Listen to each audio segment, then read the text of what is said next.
Good morning. Good morning, ma'am. Good morning, ma'am. Okay, നമ്മുടെ കഴിഞ്ഞ ക്ലാസ്സില് ബേസിക്സ് ഓഫ് കമ്പ്യൂട്ടറിലെ പഠിച്ചുകൊണ്ടിരുന്നേ. Yes, ma'am. എവിടെ വരെ എടുത്ത് നിർത്തിയത്? മൈക്രോസോഫ്റ്റ് എടുക്കണം. മൈക്രോസോഫ്റ്റ് വേർഡ് തുടങ്ങി എടുക്കണം അല്ലെ, സ്റ്റാർട്ട് ചെയ്യണം.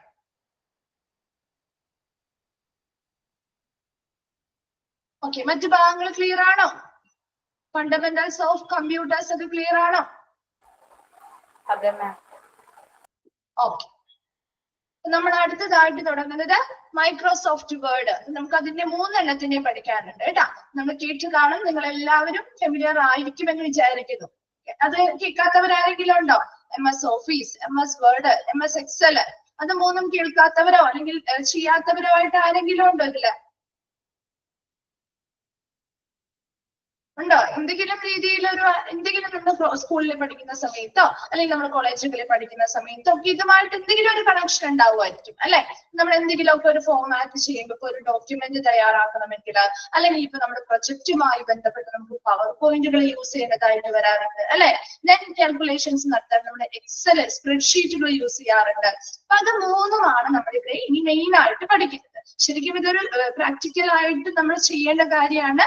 നമ്മളിവിടെ പഠിക്കുന്ന തിയറിയാണ്. അപ്പൊ അതുമായി ബന്ധപ്പെട്ട് നിങ്ങളുടെ വീട്ടില് ലാബോ കാര്യങ്ങളോ ഉണ്ടെങ്കിൽ, അല്ലെങ്കിൽ ഇപ്പൊ ഈ വേർഡിന്റെയും പവർ പോയിന്റിന്റെയും എക്സലിന്റെ ഒക്കെ ആപ്പുകൾ നമുക്ക് ലഭ്യമായിട്ട് കിട്ടും അല്ലെ. അപ്പൊ അങ്ങനെയുള്ളതൊക്കെ ഒന്ന് ജസ്റ്റ് ഒന്ന് കയറി ഡൗൺലോഡ് ചെയ്തെടുക്കുക. നിങ്ങളൊന്ന് കയറി നിങ്ങൾ അതൊന്ന് ഫെമിലിയർ ആവുക കേട്ടോ. അത് എന്തിനു വേണ്ടിയാന്ന് വെച്ചാൽ നമ്മളിപ്പോ ഒരു ജോലിക്ക് പ്രവേശിക്കുമ്പോൾ അവിടെ ഏതൊരു ജോലിയുടെയും ഏറ്റവും അടിസ്ഥാനപരമായിട്ട് ചോദിക്കുന്ന ഒരു കാര്യമാണ് ബേസിക് ആയിട്ടുള്ള ഒരു കമ്പ്യൂട്ടർ നോളജ് ഉണ്ടോ അല്ലെ. ചോദിക്കാറുണ്ടല്ലോ, MS ഓഫീസില് അത്യാവശ്യം നോളജ് ഉണ്ടോ എന്ന എല്ലാ ജോലിയിലെയും പ്രധാനമായിട്ട് ചോദിക്കുന്ന ഒരു ക്വസ്റ്റ്യൻ ആണ്. നമ്മളൊരു ഹോസ്പിറ്റൽ അഡ്മിനിസ്ട്രേറ്റർ ആയിട്ട് ചെല്ലുമ്പോഴും ഇതേ ക്വസ്റ്റ്യൻ നമുക്ക് ഫേസ് ചെയ്യേണ്ടതായിട്ട് വരും അല്ലെ. അപ്പൊ ഇങ്ങനെയുള്ള കാര്യങ്ങളിൽ കൂടി നമ്മുടെ അറിവ് കുറച്ചുണ്ടായിരിക്കണം. അപ്പൊ അതിന് വേണ്ടിയിട്ടാണ് ഈ പറയുന്ന തിയറി നമ്മൾ കൊടുത്തിരിക്കുന്നത്. അത് പ്രാക്ടിക്കൽ ആയിട്ട് നിങ്ങൾ തന്നെ ചെയ്ത് നോക്കാൻ ശ്രമിക്കാം കേട്ടോ. അപ്പൊ നമ്മൾ ആദ്യം പഠിക്കാൻ പോകുന്നത് മൈക്രോസോഫ്റ്റ് വേർഡ് ആണ്. കഴിഞ്ഞ് പവർ പോയിന്റ് പഠിക്കും, അത് കഴിഞ്ഞ് എക്സൽ പഠിക്കും. ഇത് 3 നമുക്ക് മെയിൻ ആയിട്ട് വരുന്ന കാര്യങ്ങളാണ് കേട്ടോ. അപ്പൊ അതിൽ ഫസ്റ്റ് വണ്ണാണ് മൈക്രോസോഫ്റ്റ് വേർഡ്. എന്താണ് മൈക്രോസോഫ്റ്റ് വേർഡിന്റെ പ്രത്യേകത? എന്താണ് അതിന്റെ ഒരു പ്രത്യേകത? നമുക്ക് എന്തിനു വേണ്ടിയാ ഒരു വേർഡ്, MS വേർഡ് അല്ലെങ്കിൽ മൈക്രോസോഫ്റ്റ് വേർഡ് യൂസ് ചെയ്യുന്നേ? ചെയ്ത ആളുകൾക്ക് പറയാൻ പറ്റുമോ? എന്തിനു വേണ്ടിയാണ് നിങ്ങളത് MS വേർഡ് അല്ലെങ്കിൽ മൈക്രോസോഫ്റ്റ് വേർഡ് എന്ന് പറയുന്ന ഒരു ആപ്ലിക്കേഷൻ യൂസ് ചെയ്തത്? Document creation. Very good. Documents create ചെയ്യാൻ വേണ്ടി അല്ലെ. നമുക്ക് ഒത്തിരി കാര്യങ്ങൾ അതൊന്ന് ചെയ്ത് വെക്കാം അല്ലെ. വേർഡ് പ്രോസസ്സിംഗ് ആണ് ശരിക്കും. ആ വേർഡിൽ നിന്ന് തന്നെ നമുക്ക് ആ ഒരു വേർഡ് അല്ലെങ്കിൽ നമുക്ക് ഡോക്യുമെന്റ്സ് കൃത്യമായിട്ട് ക്രിയേറ്റ് ചെയ്യാം. അത് കൃത്യമായി എന്തെങ്കിലും എഡിറ്റിംഗ്സ് ഒക്കെ വരുത്തണമെങ്കിൽ അത് ചെയ്യാം അല്ലെ. നമുക്ക് ഡോക്യുമെന്റ് ആയിട്ട് അത് സേവ് ചെയ്ത് വെക്കാം. പല പർപ്പസുകൾക്ക് വേണ്ടി നമുക്ക് ഡോക്യുമെന്റ് ഇതിൽ തയ്യാറാക്കാൻ പറ്റും. അപ്പൊ അതിന്റെ പലതരത്തിൽ അതിന്റെ ഫോർമാറ്റ് ചെയ്യാൻ പറ്റില്ലേ? നമുക്ക് പല രീതിയിൽ നമുക്ക് ഫോർമാറ്റ് ചെയ്യാൻ പറ്റില്ലേ? പറ്റും. അതിന്റെ സൈസ് വ്യത്യാസപ്പെടുത്താം അല്ലെ, അതിന്റെ ലേഔട്ടിൽ വ്യത്യാസപ്പെടുത്താം. അതുപോലെ തന്നെ അതിന്റെ മറ്റെല്ലാ കാര്യങ്ങളും ഫോണ്ട് എങ്ങനെ ആയിരിക്കണം, ബോൾഡ് ആയിരിക്കണോ, ഇറ്റാലിക്സ് ആയിരിക്കണോ, അണ്ടർലൈൻ വേണോ, അല്ലാതെ വേണ്ടാത്തതാണോ, അല്ലെങ്കിൽ ഓരോ പോയിന്റ്സും ബുള്ളറ്റ് വൈസ് ആയിരിക്കണോ വേണ്ടത്, അല്ലെങ്കിൽ ഓരോ പാരഗ്രാഫ് ആയിട്ടാണോ വേണ്ടത്, അതൊരു അലൈൻമെന്റിലായിരിക്കണം അല്ലെ, അതൊരു പാരഗ്രാഫ് ആയിട്ടുള്ള അലൈൻമെന്റിലാണോ വേണ്ടത്, അല്ലാത്ത രീതിയിലാണോ, അങ്ങനെ ഒത്തിരി കാര്യങ്ങൾ നമുക്ക് ഈ ഒരു മൈക്രോസോഫ്റ്റ് വേർഡ് എന്ന് പറയുന്ന ആ ഒരു ആപ്ലിക്കേഷനിലൂടെ ചെയ്യാൻ പറ്റും. ഇവിടെ മൈക്രോസോഫ്റ്റ് വേർഡിൽ നമ്മൾ ഇതിനുള്ള സിമ്പിൾ ആയിട്ടുള്ള കാര്യങ്ങൾ മാത്രമേ പറയുന്നുള്ളൂ. ഇനി നമ്മുടെ ഹോസ്പിറ്റലിൽ അത് ആദ്യം നമ്മളൊരു ഇൻട്രൊഡക്ഷൻ പോലെ പറയാം. MS വേർഡ് എന്താണ്, അതിൻ്റെതായിട്ടുള്ള കുറച്ച് കാര്യങ്ങൾ, ബെനിഫിറ്റ്സ് അല്ലെങ്കിൽ നമുക്ക് ചെയ്യാൻ പറ്റുന്ന കുറച്ച് കാര്യങ്ങൾ പറയും. അതിനുശേഷം നമ്മൾ ആപ്ലിക്കേഷൻ ലെവലിലേക്ക് കിടക്കും. ഹോസ്പിറ്റലിൽ അത് എങ്ങനെയാണ് ആപ്ലിക്കബിൾ ആവുന്നത്, ഇങ്ങനെയുള്ള കാര്യങ്ങളാണ് ഇതിൽ പ്രധാനമായിട്ട് നമുക്ക് ശ്രദ്ധിക്കേണ്ടത് കേട്ടോ. നോക്കിയേ, Microsoft word is widely used for word processing software developed by Microsoft, and it permits the users to create, edit, format and save documents for different purposes.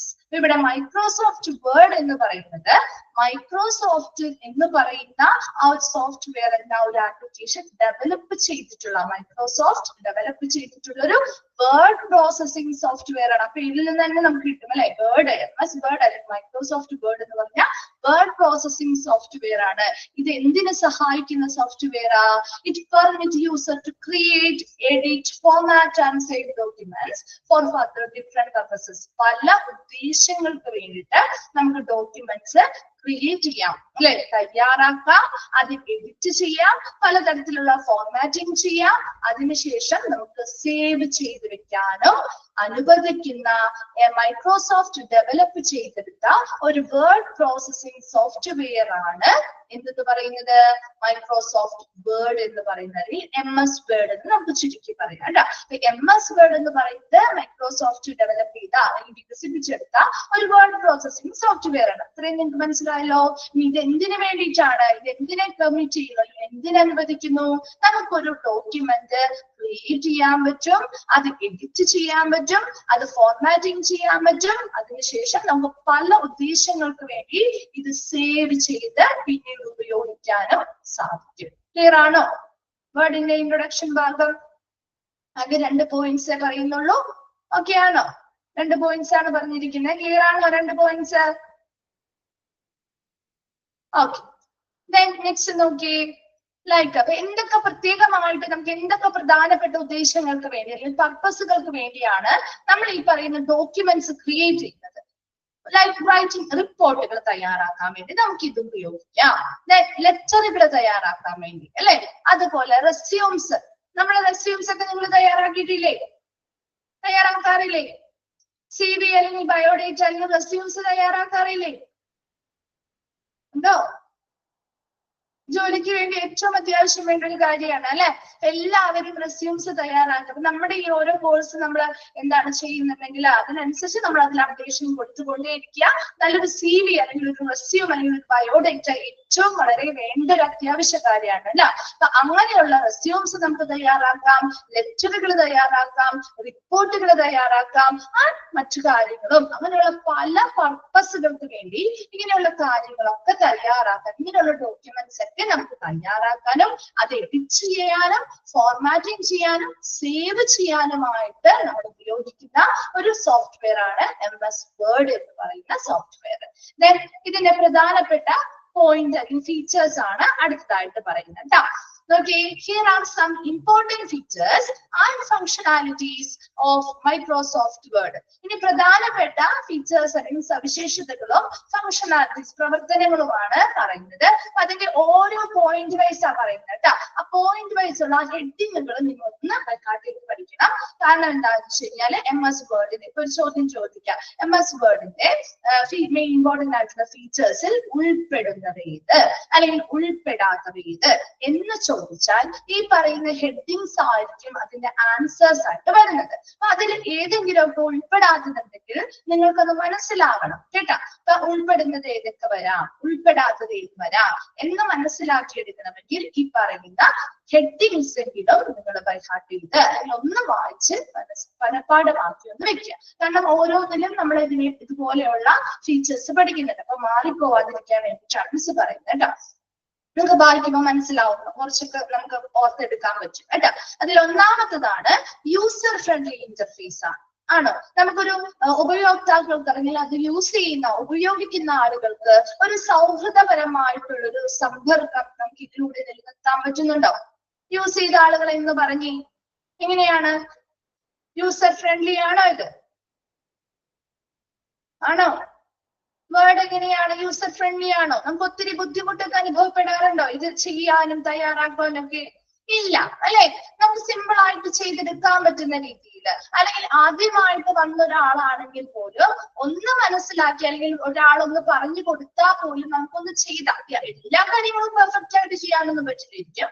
എന്നാൽ പോലും നമുക്കൊരു ഡോക്യുമെന്റ് ക്രിയേറ്റ് ചെയ്യാനായിട്ട് അത്ര പാടൊന്നുമില്ല അല്ലെ. അപ്പൊ ഇവിടെ യൂസർ ഫ്രണ്ട്ലി ഇന്റർഫേസ് എന്ന് പറയുന്നതും അത് തന്നെയാണ്. ആരാണ് അത് ഉപയോഗിക്കുന്നത് ആ യൂസറിന് ഒരു ഫ്രണ്ട്ലി ആയിട്ടുള്ള ഒരു സൗഹൃദപരമായ ഒരു സമ്പർക്കം ഇവിടെ നമുക്ക് നിലനിർത്താൻ പറ്റുന്നുണ്ട്.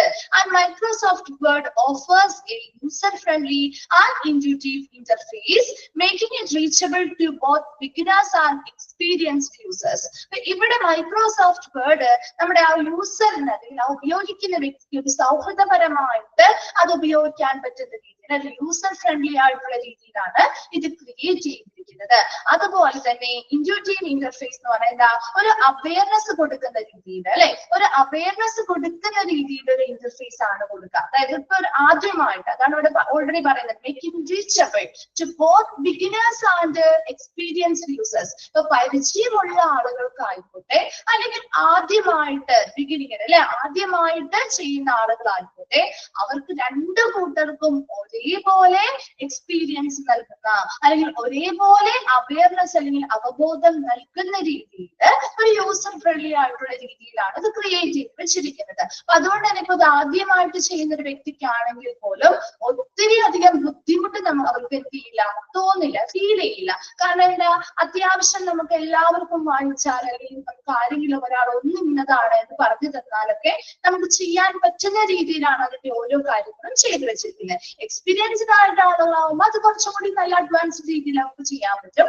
എന്നാൽ ബിഗിനേഴ്സിനാവുമ്പോൾ അത്രയും അഡ്വാൻസ്ഡ് രീതിയിൽ ചെയ്യാൻ പറ്റില്ലെങ്കിൽ കൂടി മറ്റൊരാളുടെ സഹായത്തോടു കൂടി മാത്രമേ ചെയ്യാൻ പറ്റൂ എന്നുള്ളൊരു രീതി നമുക്ക് ഈ ഒരു വേർഡിന് ആവശ്യമില്ല. അതാണ് ഉദ്ദേശിക്കുന്നത്, അല്ല. The toolbar and ribbon provide quick entry to different formatting and editing options. അപ്പൊ നമ്മൾ ആ പിക്ചർ കാണിച്ചു തരാം. മിസ് കാണാൻ പറ്റുന്നുണ്ടോ? പിക്ചർ ക്ലിയർ ആണോ? നിങ്ങളുടെ നോട്ട്സിൽ നോക്കാം കേട്ടോ. ഓക്കെ, അപ്പൊ ഇതൊരു പേജാണ് നമ്മുടെ. കണ്ടിട്ടുണ്ടോ? ഈ പേജിൽ നമ്മൾ തുറക്കുമ്പോൾ വരിക വേർഡിന്റെ, MS വേർഡിന്റെ ഓപ്പൺ ആക്കുമ്പോൾ വരുന്ന, ആ ഒരു ആപ്പ് ഓപ്പൺ ആക്കുമ്പോൾ വരുന്ന ഒരു പേജാണ് അല്ലേ? ആണോ? എന്താണ് യൂസ് ചെയ്തവരൊന്നും മിണ്ടാതിരിക്കുന്നത്? ഈ ഒരു പേജാണോ നിങ്ങൾ തുറക്കുന്ന സമയത്ത് വരുന്നേ? ആണോ? എന്താണ് ഇവിടെ റിപ്ലൈ ചെയ്യാതിരിക്കുന്നത്? രാവിലെ തന്നെ വന്ന് റിപ്ലൈ ചെയ്യാതിരിക്കുന്നത് എന്താ? മനസ്സിലാവുന്നില്ലേ പറയുന്നത്? അതുകൊണ്ടാണോ? ക്ലിയർ ആവാത്തത് കൊണ്ടാണോ? അതോ ഇതുമായിട്ട് പരിചയമില്ലാത്തത് കൊണ്ടാണോ? എന്താണ്?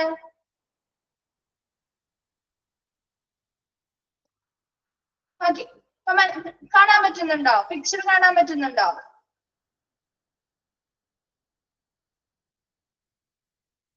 ഓക്കെ ഓക്കെ, അപ്പൊ ഇതാണ് ഒരു പേജ്, അല്ലെ? ആ ഒരു പേജാണ് നമ്മൾ ഈ പറയുന്നത്. അപ്പൊ ആ പേജിൽ നമുക്ക് എന്തുണ്ടാവും? ഒത്തിരി ടൂൾ ബാർസ് ഉണ്ടാവും, അല്ലെ?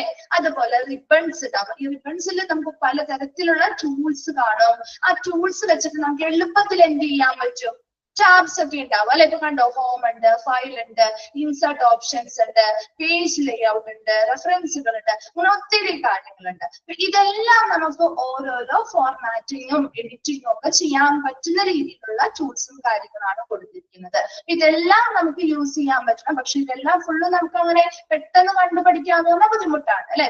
ഇത് ചെയ്താണ് നമുക്കത് പഠിക്കാൻ പറ്റുള്ളൂ. അപ്പൊ ഇങ്ങനെയുള്ള കാര്യങ്ങളൊക്കെ അതിലുണ്ട് എന്ന് ജസ്റ്റ് നിങ്ങളൊന്ന് മനസ്സിലാക്കി വെക്കുക കേട്ടോ. പിക്ചറൊന്നും എക്സാം ചോദിക്കില്ല, എന്നാൽ പോലും നമുക്ക് എന്തൊക്കെയാണ്, എവിടെയൊക്കെ ആയിരിക്കാം ടൂൾസ് ഉണ്ടാക്കി. ടൂൾസ് എപ്പോഴും ആ ഒരു വിൻഡോയുടെ ആ ഒരു പേജിന്റെ മുകൾ വശത്തായിരിക്കും. അപ്പൊ അവിടെ നിന്ന് നമുക്ക് ഇഷ്ടമുള്ള ടൂൾസ്, അല്ലെങ്കിൽ നമുക്ക് എന്തെങ്കിലുമൊക്കെ പിക്ചേഴ്സ് ആഡ് ചെയ്യണമെങ്കിൽ അത് ഇൻസേർട്ട് ഓപ്ഷൻസ് ഉണ്ട്.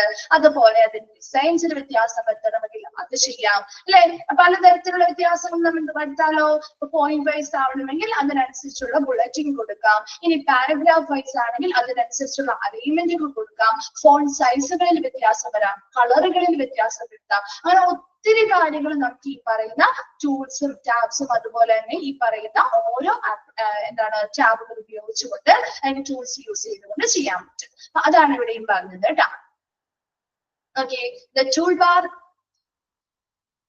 The toolbar and ribbon provide quick entry to different formatting and editing options. അപ്പൊ നമുക്കിപ്പോ ഒരു ഡോക്യുമെന്റ് ക്രിയേറ്റ് ചെയ്യാണ്. ആ സമയത്ത് നമുക്കൊരു ഫോർമാറ്റ് ചെയ്യണം. അതിന്റെ സൈസും ഫോണ്ടിന്റെ സൈസ് കളറൊക്കെ വ്യത്യാസപ്പെടുത്തണം. അല്ലെങ്കിൽ എന്തെങ്കിലുമൊക്കെ കാര്യങ്ങൾ എഡിറ്റ് ചെയ്യണം, മറ്റെന്തെങ്കിലും കാര്യങ്ങൾ കയറ്റണം, ഇപ്പൊ കട്ട് ചെയ്ത് പേസ്റ്റ് ചെയ്യണം, അങ്ങനെ ഇപ്പൊ എന്തെങ്കിലുമൊക്കെ കാര്യങ്ങളുണ്ടെങ്കിൽ നമുക്ക് അവിടെ എന്ത് ചെയ്യണ്ട, ഒത്തിരി സ്ഥലത്തേക്ക് അന്വേഷിച്ചു പോവൊന്നും വേണ്ട, അല്ലെ? നേരെ മുകളിൽ നോക്കിയാൽ ഈ പറയുന്ന ടൂൾ ബാറിലും റിബൺസിലും ഒക്കെ കൃത്യമായിട്ടുള്ള ടാബുകൾ കൊടുത്തിട്ടുണ്ടാവും. അപ്പൊ ആ ടാബ് ഉപയോഗിച്ചും ടൂൾസ് ഉപയോഗിച്ചുകൊണ്ട് നമുക്ക് കൃത്യമായിട്ട് എന്ത് ചെയ്യാം, ആ ഒരു ഇതിലേക്ക് എൻ്റർ ചെയ്യാം. നമുക്ക് എന്താണോ അവിടെ എഡിറ്റിംഗ് വരുത്തേണ്ടത് അത് നമുക്ക് എളുപ്പത്തിൽ ചെയ്താലും എളുപ്പമായിട്ട് ചെയ്യുന്നത് യൂസർ ഫ്രണ്ട്ലി ആയിട്ടുള്ള ഇന്റർഫേസ് ആണ് ശരിക്കും വേർഡ് നമുക്ക് പ്രൊവൈഡ് ചെയ്ത് തരുന്നത്. അപ്പൊ ഒന്നാമത്തെ ഫീച്ചർ എന്താണ്?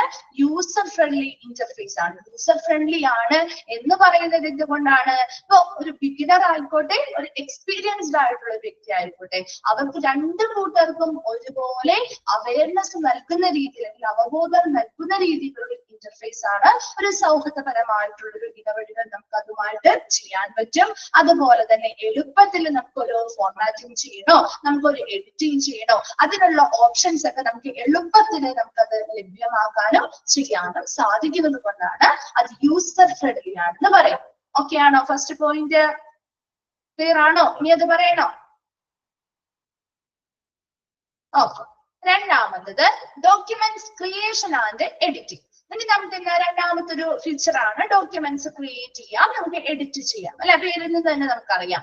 Users can create new documents from search or choose എന്നാണ് കേട്ടോ. അവിടെ സെർച്ച് എന്നാണ്, അവിടെ search or choose from a range of templates provide by word.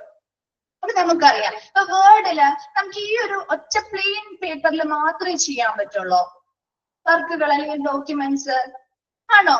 ഒറ്റ രീതിയിൽ മാത്രമേ ചെയ്യാൻ പറ്റുള്ളൂ? അല്ല, പല ടെംപ്ലേറ്റുകൾ കൊടുത്തിട്ടുണ്ടാവും അല്ലെ. എന്താണ് ശരിക്കും ഒരു ടെംപ്ലേറ്റ് എന്നത് കൊണ്ട് ഉദ്ദേശിക്കുന്നത്?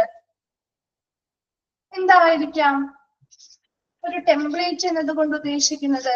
ഒരു പ്രീ ഫോർമാറ്റഡ് ആയിട്ടുള്ള ഒരു ഫയൽ ആയിരിക്കും അല്ലെ. നമുക്ക് ഏതെങ്കിലും ഒരു ഡോക്യുമെന്റ് പുതിയതായിട്ട് ക്രിയേറ്റ് ചെയ്യണമെങ്കിൽ അതൊരു പ്രത്യേക ഫോർമാറ്റിൽ, അതായത് മുൻകൂട്ടി തയ്യാറാക്കിയ ഫോർമാറ്റുകളിൽ അവിടെ പല സ്റ്റൈലിൽ നമുക്ക് ഈ പറയുന്ന ഷീറ്റുകൾ അവൈലബിൾ ആക്കി കിട്ടും. അതാണ് ശരിക്കും ഇവിടെ വേർഡുമായി ബന്ധപ്പെട്ട് ടെംപ്ലേറ്റ് എന്നതുകൊണ്ട് ഉദ്ദേശിക്കുന്നത് അല്ലെ.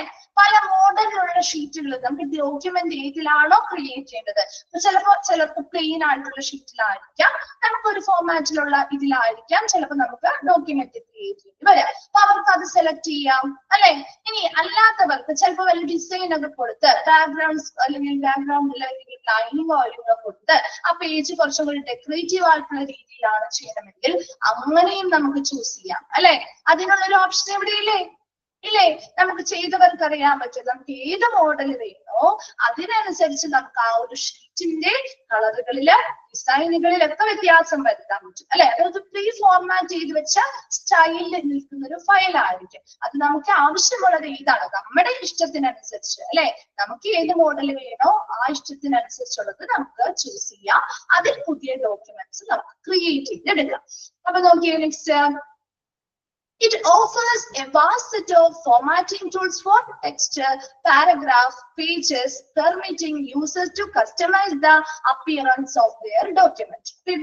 It offers a vast set of formatting tools. ഒത്തിരി സെറ്റ് ഓഫ് ഫോർമാറ്റിംഗ് ടൂൾസ് നമുക്ക് അപ്പിയർ ചെയ്യാൻ പറ്റും. അതായത് ഒരു ടെക്സ്റ്റ് ക്രിയേറ്റ് ചെയ്യണമെങ്കിൽ, അല്ലെങ്കിൽ ഒരു പാരഗ്രാഫ് സെറ്റ് ചെയ്യണമെങ്കിൽ, അല്ലെങ്കിൽ ഒരു പേജ് ക്രിയേറ്റ് ചെയ്യണമെങ്കിൽ, എന്തിനു വേണമെങ്കിലും നമുക്ക് ഒരുപാട് ഫോർമാറ്റിംഗ് ടൂൾസ് ഇതിൽ അവൈലബിൾ ആണ്. അപ്പൊ അങ്ങനെയുള്ള ഒരുപാട് ടൂൾസ് ലഭ്യമാകുന്നത് കൊണ്ട് തന്നെ നമ്മുടെ ഡോക്യുമെന്റ് എങ്ങനെ അപ്പിയറൻസ് കൊടുക്കണം അല്ലെ, എങ്ങനെയാണ് മറ്റുള്ളവരുടെ മുമ്പിൽ നമ്മൾ അത് അപ്പിയർ ചെയ്യേണ്ടത് ഇപ്പൊ നമ്മുടെ മനസ്സിലുണ്ടാവും അല്ലെ. നമ്മളൊരു പേജ് ക്രിയേറ്റ് ചെയ്യുന്നു, നമ്മൾ സ്വന്തമായിട്ട് നമുക്ക് എന്തെങ്കിലും ഒരു കാര്യം, നമ്മുടെ ഒരു റെസ്യൂമാണ് നമ്മൾ തയ്യാറാക്കുന്നതെന്ന് വിചാരിക്കുക. അപ്പൊ നമ്മുടെ റെസ്യൂം എങ്ങനെയായിരിക്കും നമുക്കൊരു ഐഡിയ ഉണ്ടാവില്ലേ? ഇല്ലേ? നമ്മുടെ ഓരോരുത്തരുടെയും റെസ്യൂം എങ്ങനെയായിരിക്കണം? എന്റെ ഫോട്ടോ എവിടെ വരണം, എന്റെ പേര് എവിടെ വരണം, എന്റെ എഡ്യൂക്കേഷൻ ക്വാളിഫിക്കേഷൻസ് എവിടെ വരണം, ഇങ്ങനെയായിരിക്കണം എന്നൊരു ചിന്ത നമ്മുടെ മനസ്സിലുണ്ടാവുമല്ലോ. അപ്പൊ നമ്മളത് ക്രിയേറ്റ് ചെയ്യുമ്പോൾ നമുക്ക് ഇഷ്ടമുള്ള രീതിയിൽ നമുക്കത് ചെയ്യാൻ പറ്റുന്നുണ്ടെങ്കിൽ അതാണ് ഏറ്റവും ബെറ്റർ ആയിട്ടുള്ള കാര്യം അല്ലെ. അപ്പൊ ഇവിടെയും അത് തന്നെയാണ്.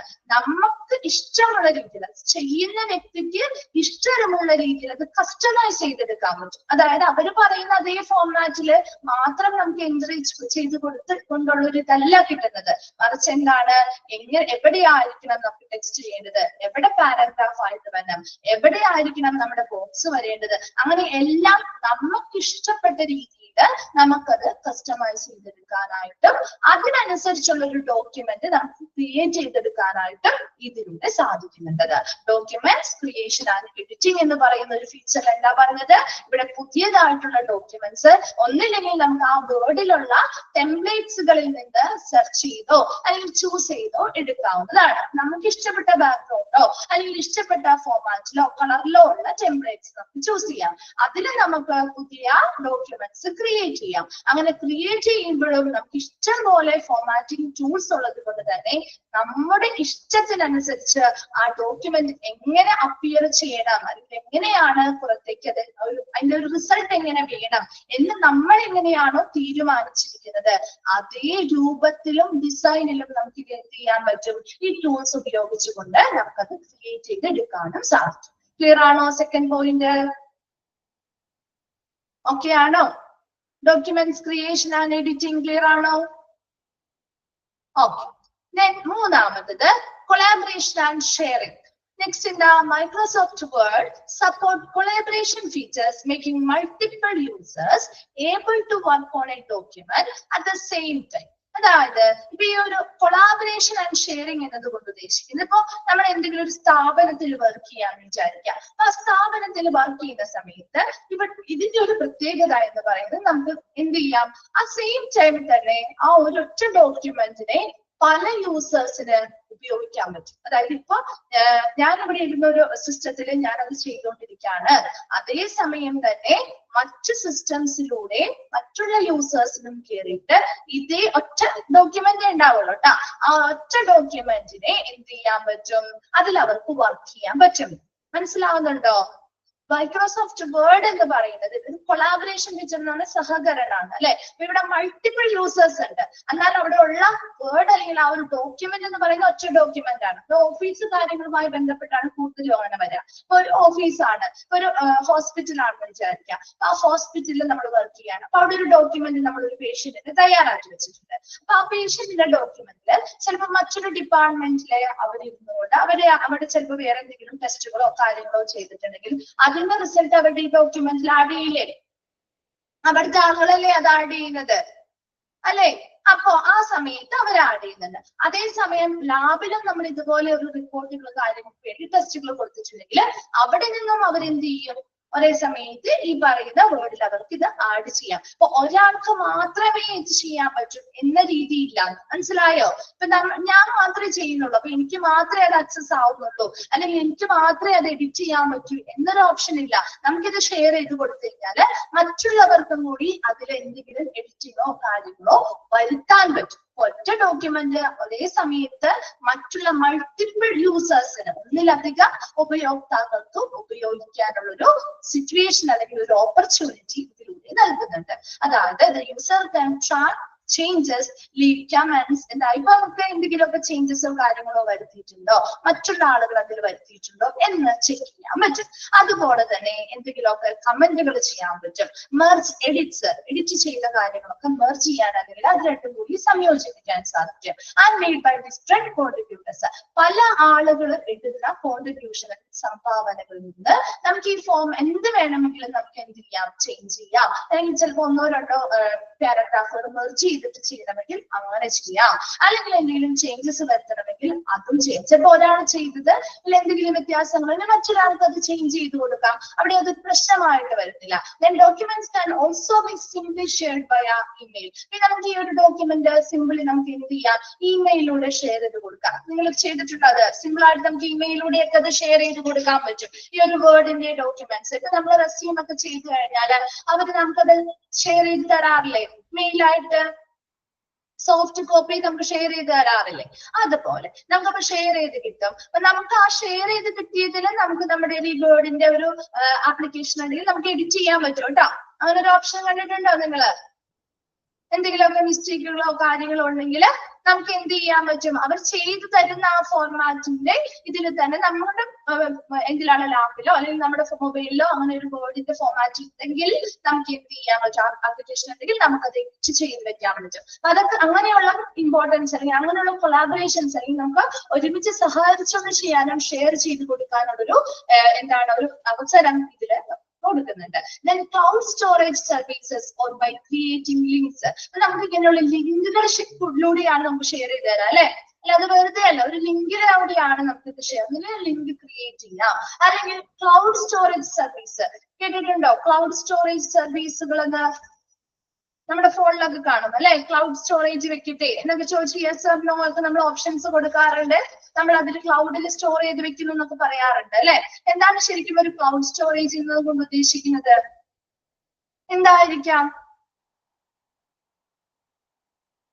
ഒരു ലോജിക്കൽ പൂളില് അല്ലെ, എല്ലാം നമുക്ക് ഒരു ലോജിക്കൽ പൂളില് നമുക്ക് എന്ത് ചെയ്യാം, സ്റ്റോർ ചെയ്ത് വെക്കാം. റിമോട്ട്ലി നമുക്ക് സ്റ്റോർ ചെയ്ത് വെക്കാം, സൂക്ഷിച്ച് ആരും ആക്സസ് ചെയ്യാത്ത രീതിയിൽ നമുക്ക് സ്റ്റോർ ചെയ്ത് വെക്കാം അല്ലെ.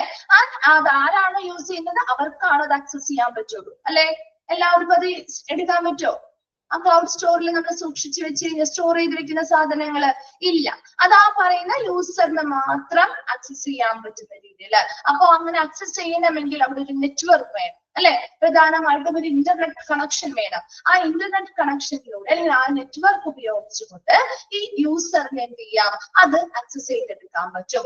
അതിനു വേണ്ടി പ്രത്യേകമായിട്ടുള്ള ലോഗിൻ ഐഡിയും പാസ്വേഡും കാര്യങ്ങളൊക്കെ സെറ്റ് ചെയ്ത് കൊടുത്തിട്ടുണ്ടാവും. അത് യൂസറിന് മാത്രമാണ് അത് ചെയ്യാൻ പറ്റുന്നത് അല്ലെ. അങ്ങനെ നമുക്ക് റിമോട്ട്ലി നമുക്ക് വളരെ എന്താണ് സേഫ് ആയിട്ട് സാധനങ്ങളിൽ നമ്മുടെ ഡേറ്റാസ് ഇൻഫർമേഷൻസ് ഒക്കെ സ്റ്റോർ ചെയ്യാൻ പറ്റുന്ന ഒരു ഇടമാണ് ക്ലൗഡ് സ്റ്റോറേജ് എന്ന് പറയുന്നത്. ഇങ്ങനെയുള്ള ക്ലൗഡ് സ്റ്റോറേജ് സർവീസുകളിലൊക്കെ അല്ലെങ്കിൽ എന്തെങ്കിലും ലിങ്കുകൾ ക്രിയേറ്റ് ചെയ്തൊക്കെ അതായത് ഇമെയിലിലൂടെയൊക്കെ നമുക്ക് ഇത് എന്ത് ചെയ്യാൻ പറ്റും, മറ്റുള്ള ആളുകൾക്ക് ഷെയർ ചെയ്ത് കൊടുക്കാൻ പറ്റും. അപ്പൊ അങ്ങനെ ഷെയർ ചെയ്ത് കൊടുക്കുമ്പോൾ അവർക്കും ഇതിലെന്തെങ്കിലും എഡിറ്റിങ്ങോ കാര്യങ്ങളോ വരുത്തണമെങ്കിൽ അവർക്കും അത് ചെയ്യാൻ പറ്റും. അപ്പൊ ഒരു സ്ഥാപനവുമായി ബന്ധപ്പെട്ട് നോക്കുമ്പോൾ കൊളാബറേഷൻ ആൻഡ് ഷെയറിംഗ് എന്ന് പറയുന്നത് എന്താണ് ശരിക്കും, ഒരേ ഡോക്യുമെന്റിൽ തന്നെ മൾട്ടിപ്പിൾ യൂസേഴ്സിന് ഒന്നിലധികം ഉപയോക്താക്കൾക്ക് അത് എന്ത് ചെയ്യാൻ പറ്റും, അതിൽ വർക്ക് ചെയ്യാൻ പറ്റും, എഡിറ്റിംഗ് ചെയ്യാൻ പറ്റും, എന്തെങ്കിലും സാധനങ്ങൾ കൂടുതലായിട്ട് വേണമെങ്കിൽ അത് ആഡ് ചെയ്ത് കൊടുക്കാൻ പറ്റും, മെർജ് ചെയ്യാൻ പറ്റും. അങ്ങനെ ഒത്തിരി കാര്യങ്ങൾ അറ്റ് എ ടൈം ഈ ഒറ്റ ഡോക്യുമെന്റിൽ അവർക്ക് ചെയ്തെടുക്കാൻ സാധിക്കും.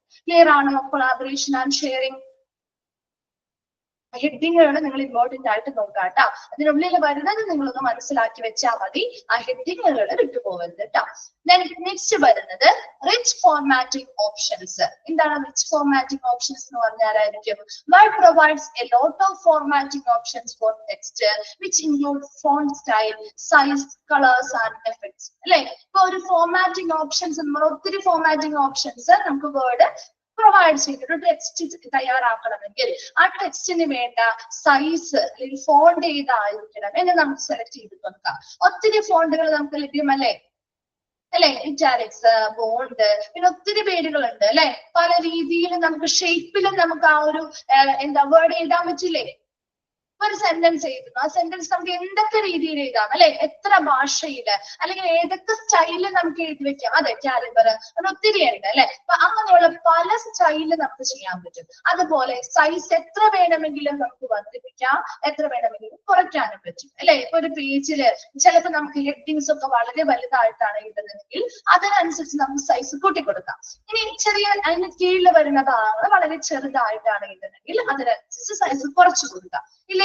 പിന്നെയോ കളർ വ്യത്യാസപ്പെടുത്താൻ പറ്റില്ലേ.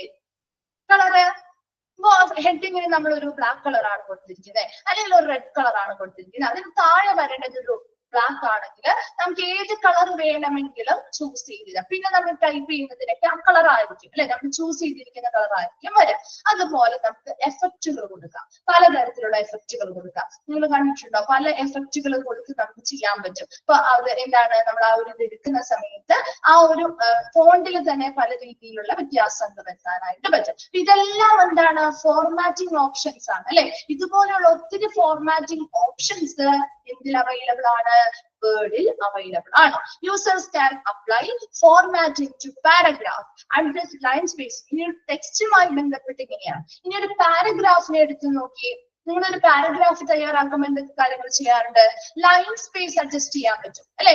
ഒരു ലൈൻ കഴിഞ്ഞ് അടുത്ത ലൈൻ എത്ര സ്പേസ് കഴിഞ്ഞിട്ടായിരിക്കണം വരേണ്ടത് നോക്കാറുണ്ടോ,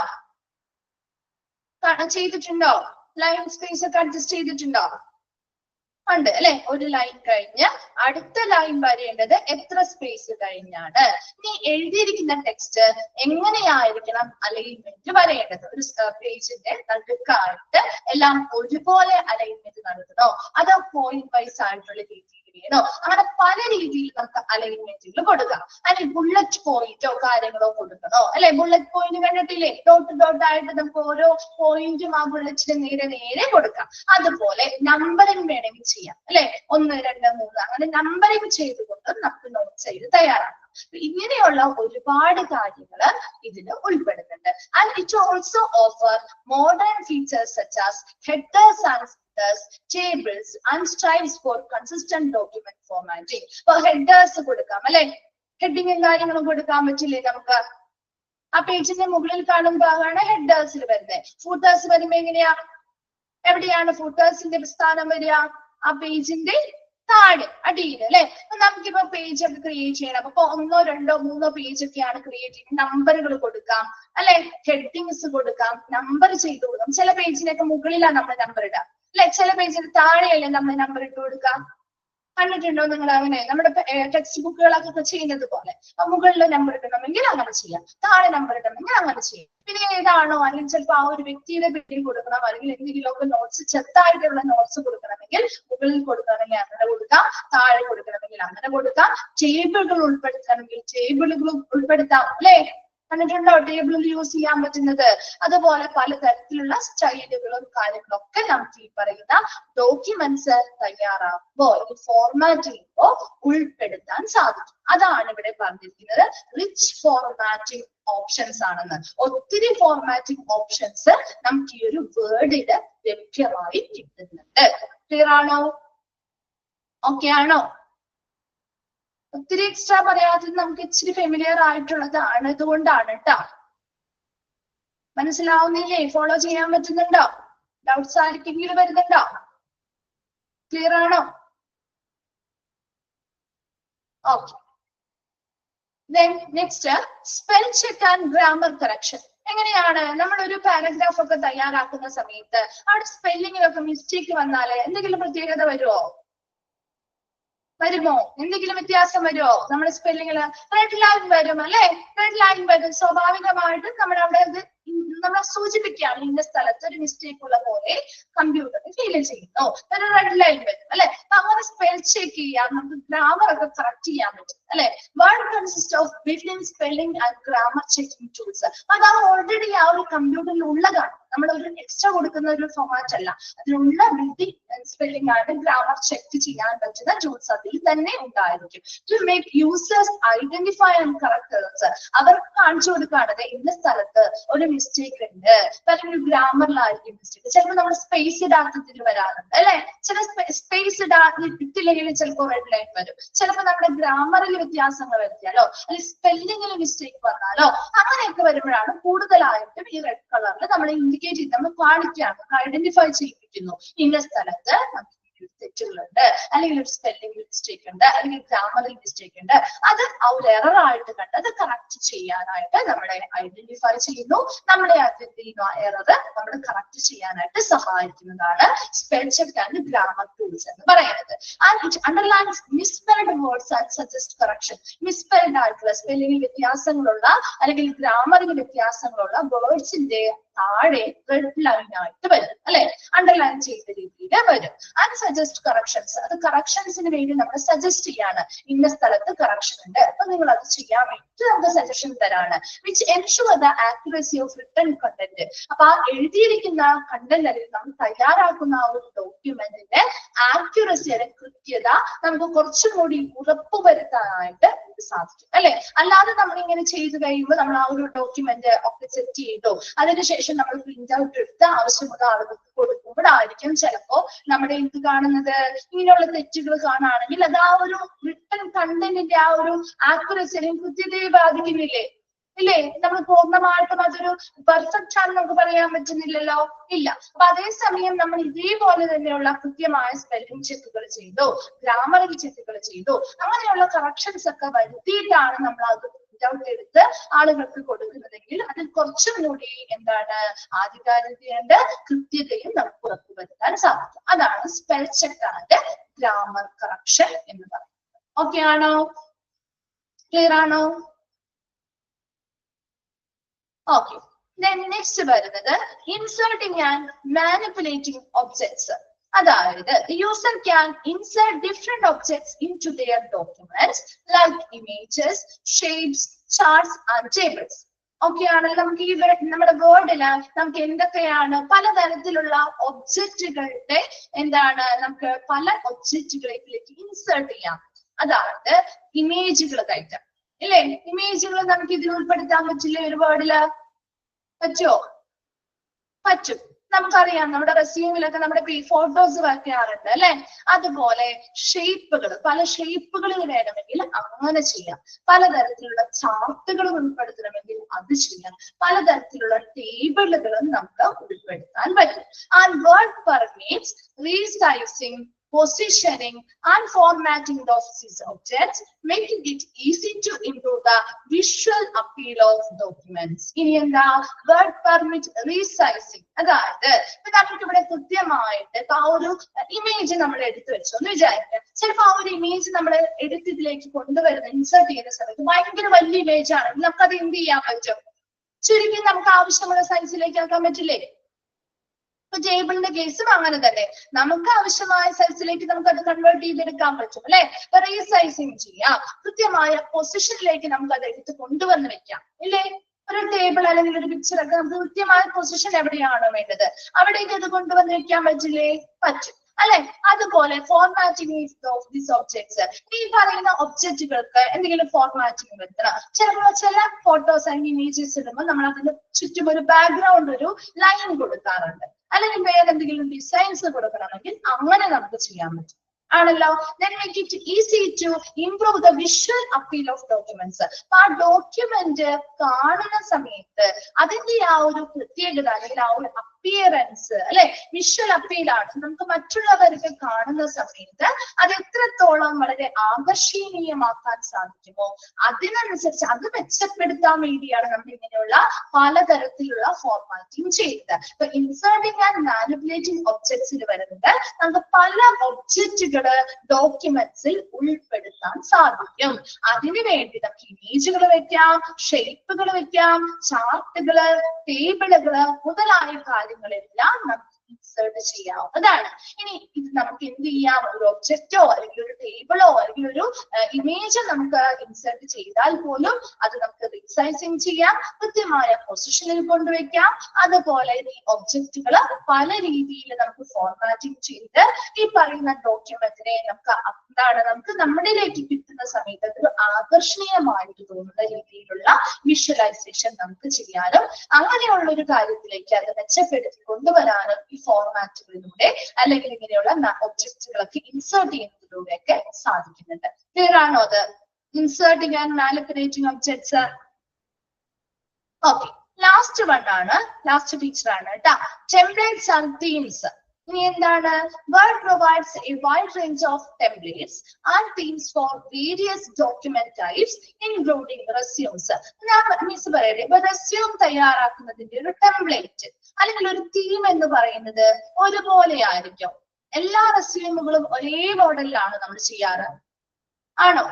നിങ്ങളൊന്ന് പറഞ്ഞു, എല്ലാ റെസ്യൂമും നമ്മൾ ഒരേ മോഡലിലാണോ എല്ലാവരുടെയും കാണാറ് ആണോ? അല്ല, വ്യത്യാസം ഉണ്ടാവും അല്ലെ. അപ്പൊ പല ടെംപ്ലേറ്റ്സ് അല്ലെങ്കിൽ തീമുകൾ നമുക്ക് എടുക്കാൻ പറ്റും അതിന് വേണ്ടി അല്ലെ. ഒരു റെസ്യൂം തയ്യാറാക്കാൻ വേണ്ടി പല മോഡൽ നമുക്ക് ലഭ്യമാവില്ലേ? ടെംപ്ലേറ്റുകൾ അല്ലെങ്കിൽ തീമുകള്. അതിൽ ഇഷ്ടമുള്ള തീമാണ്, നമുക്ക് ഇഷ്ടമുള്ള തീമല്ലേ നമ്മൾ സെലക്ട് ചെയ്യുക. അതുപോലെ ഓരോരുത്തർക്കും ഇഷ്ടമുള്ള തീമിലാണ് അവർ റെസ്യൂംസ് തയ്യാറാക്കുക. അതുപോലെ ഒരു ലെറ്റർ തയ്യാറാക്കുമ്പോഴും എല്ലാ ലെറ്റേഴ്സും ഒരേ ഫോർമാറ്റിൽ അല്ലെങ്കിൽ ഒരേ രീതിയിലുള്ള ഡിസൈനിലാണോ ചെയ്യാറ്? അല്ല, വ്യത്യാസങ്ങൾ വരുത്താറുണ്ട് അല്ലെ. ഫ്ലയേഴ്സ് ആൻഡ് മോർ, അതുപോലെയുള്ള മറ്റെന്തൊക്കെ ഒരു നോട്ടീസ് തയ്യാറാക്കുമ്പോ അല്ലെങ്കിൽ മറ്റെന്തെങ്കിലും ഒരു ബ്രോഷർ തയ്യാറാക്കുമ്പോ അതിനൊക്കെ ഓരോന്നിനും അതിൻ്റെതായ ഫോർമാറ്റുകൾ ഉണ്ടെങ്കിൽ കൂടി ഇഷ്ടമുള്ള തീമില് അല്ലെങ്കിൽ ഇഷ്ടമുള്ള ടെംപ്ലേറ്റിലൂടെ നമുക്കത് ചെയ്തെടുക്കാൻ പറ്റും. And these templates offer pre-designed layouts and formatting that saves time and effort for users.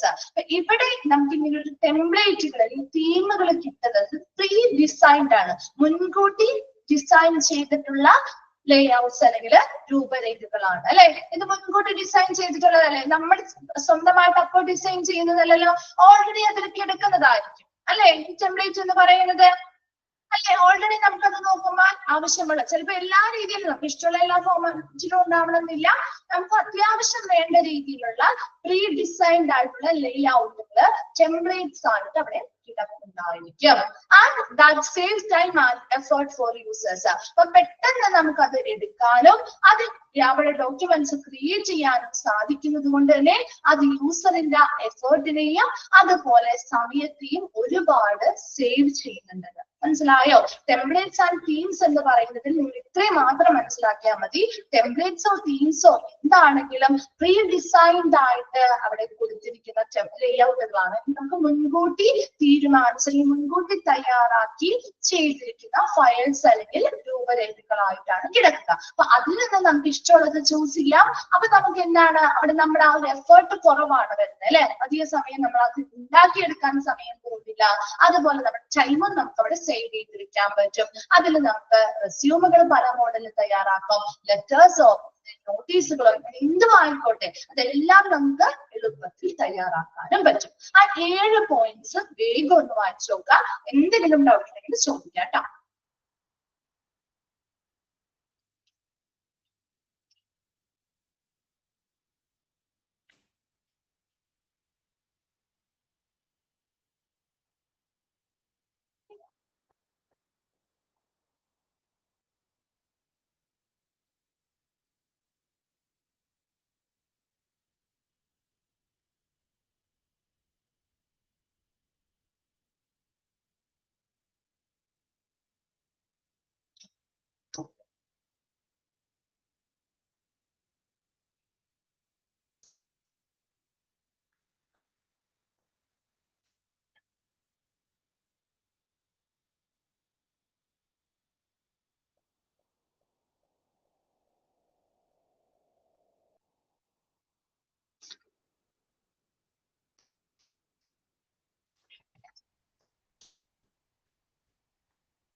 Intuitive എന്ന് പറയുന്നത് അവബോധജനകമായിട്ടുള്ള കേട്ടോ.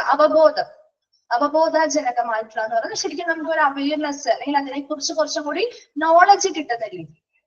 ആദ്യമായിട്ട് ചെയ്യുന്ന ഒരു വ്യക്തിയാണെങ്കിൽ കൂടി നമുക്ക് അത് 1 or 2 പ്രാവശ്യം ചെയ്താൽ തന്നെ അത്യാവശ്യം അതിനെ കുറിച്ചുള്ള ഒരു നോളജ് അല്ലെങ്കിൽ ഒരു അവബോധം അല്ലെങ്കിൽ ഒരു അവയർനെസ് കിട്ടുന്ന രീതിയിലാണ് അത് സെറ്റ് ചെയ്തിരിക്കുന്നത്. ക്ലിയർ ആണോ ഹരോൺ?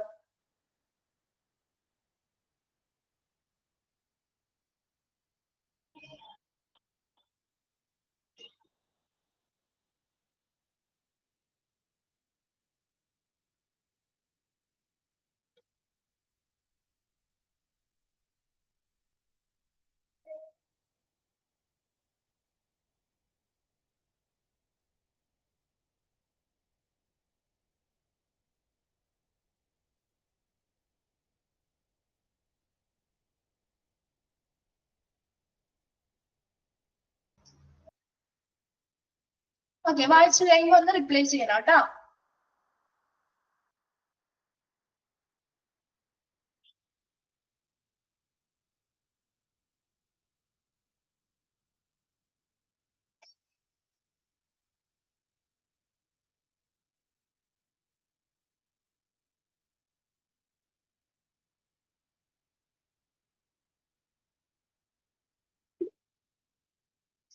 ഓക്കെ, വായിച്ചു കഴിഞ്ഞോ? ക്ലിയർ ആണോ? ആ 7 പോയിന്റ്സും ഹെഡിങ്സ് നോക്കാം.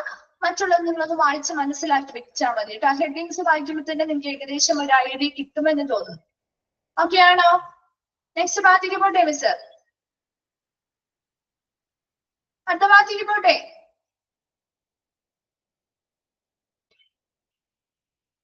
ഒന്ന് റിപ്ലൈ ചെയ്തേ, എന്നാലും മിസ്സിന് മനസ്സിലാവുള്ളൂ. നിങ്ങൾക്ക് മനസ്സിലായോ? ക്ലിയർ ആണോ?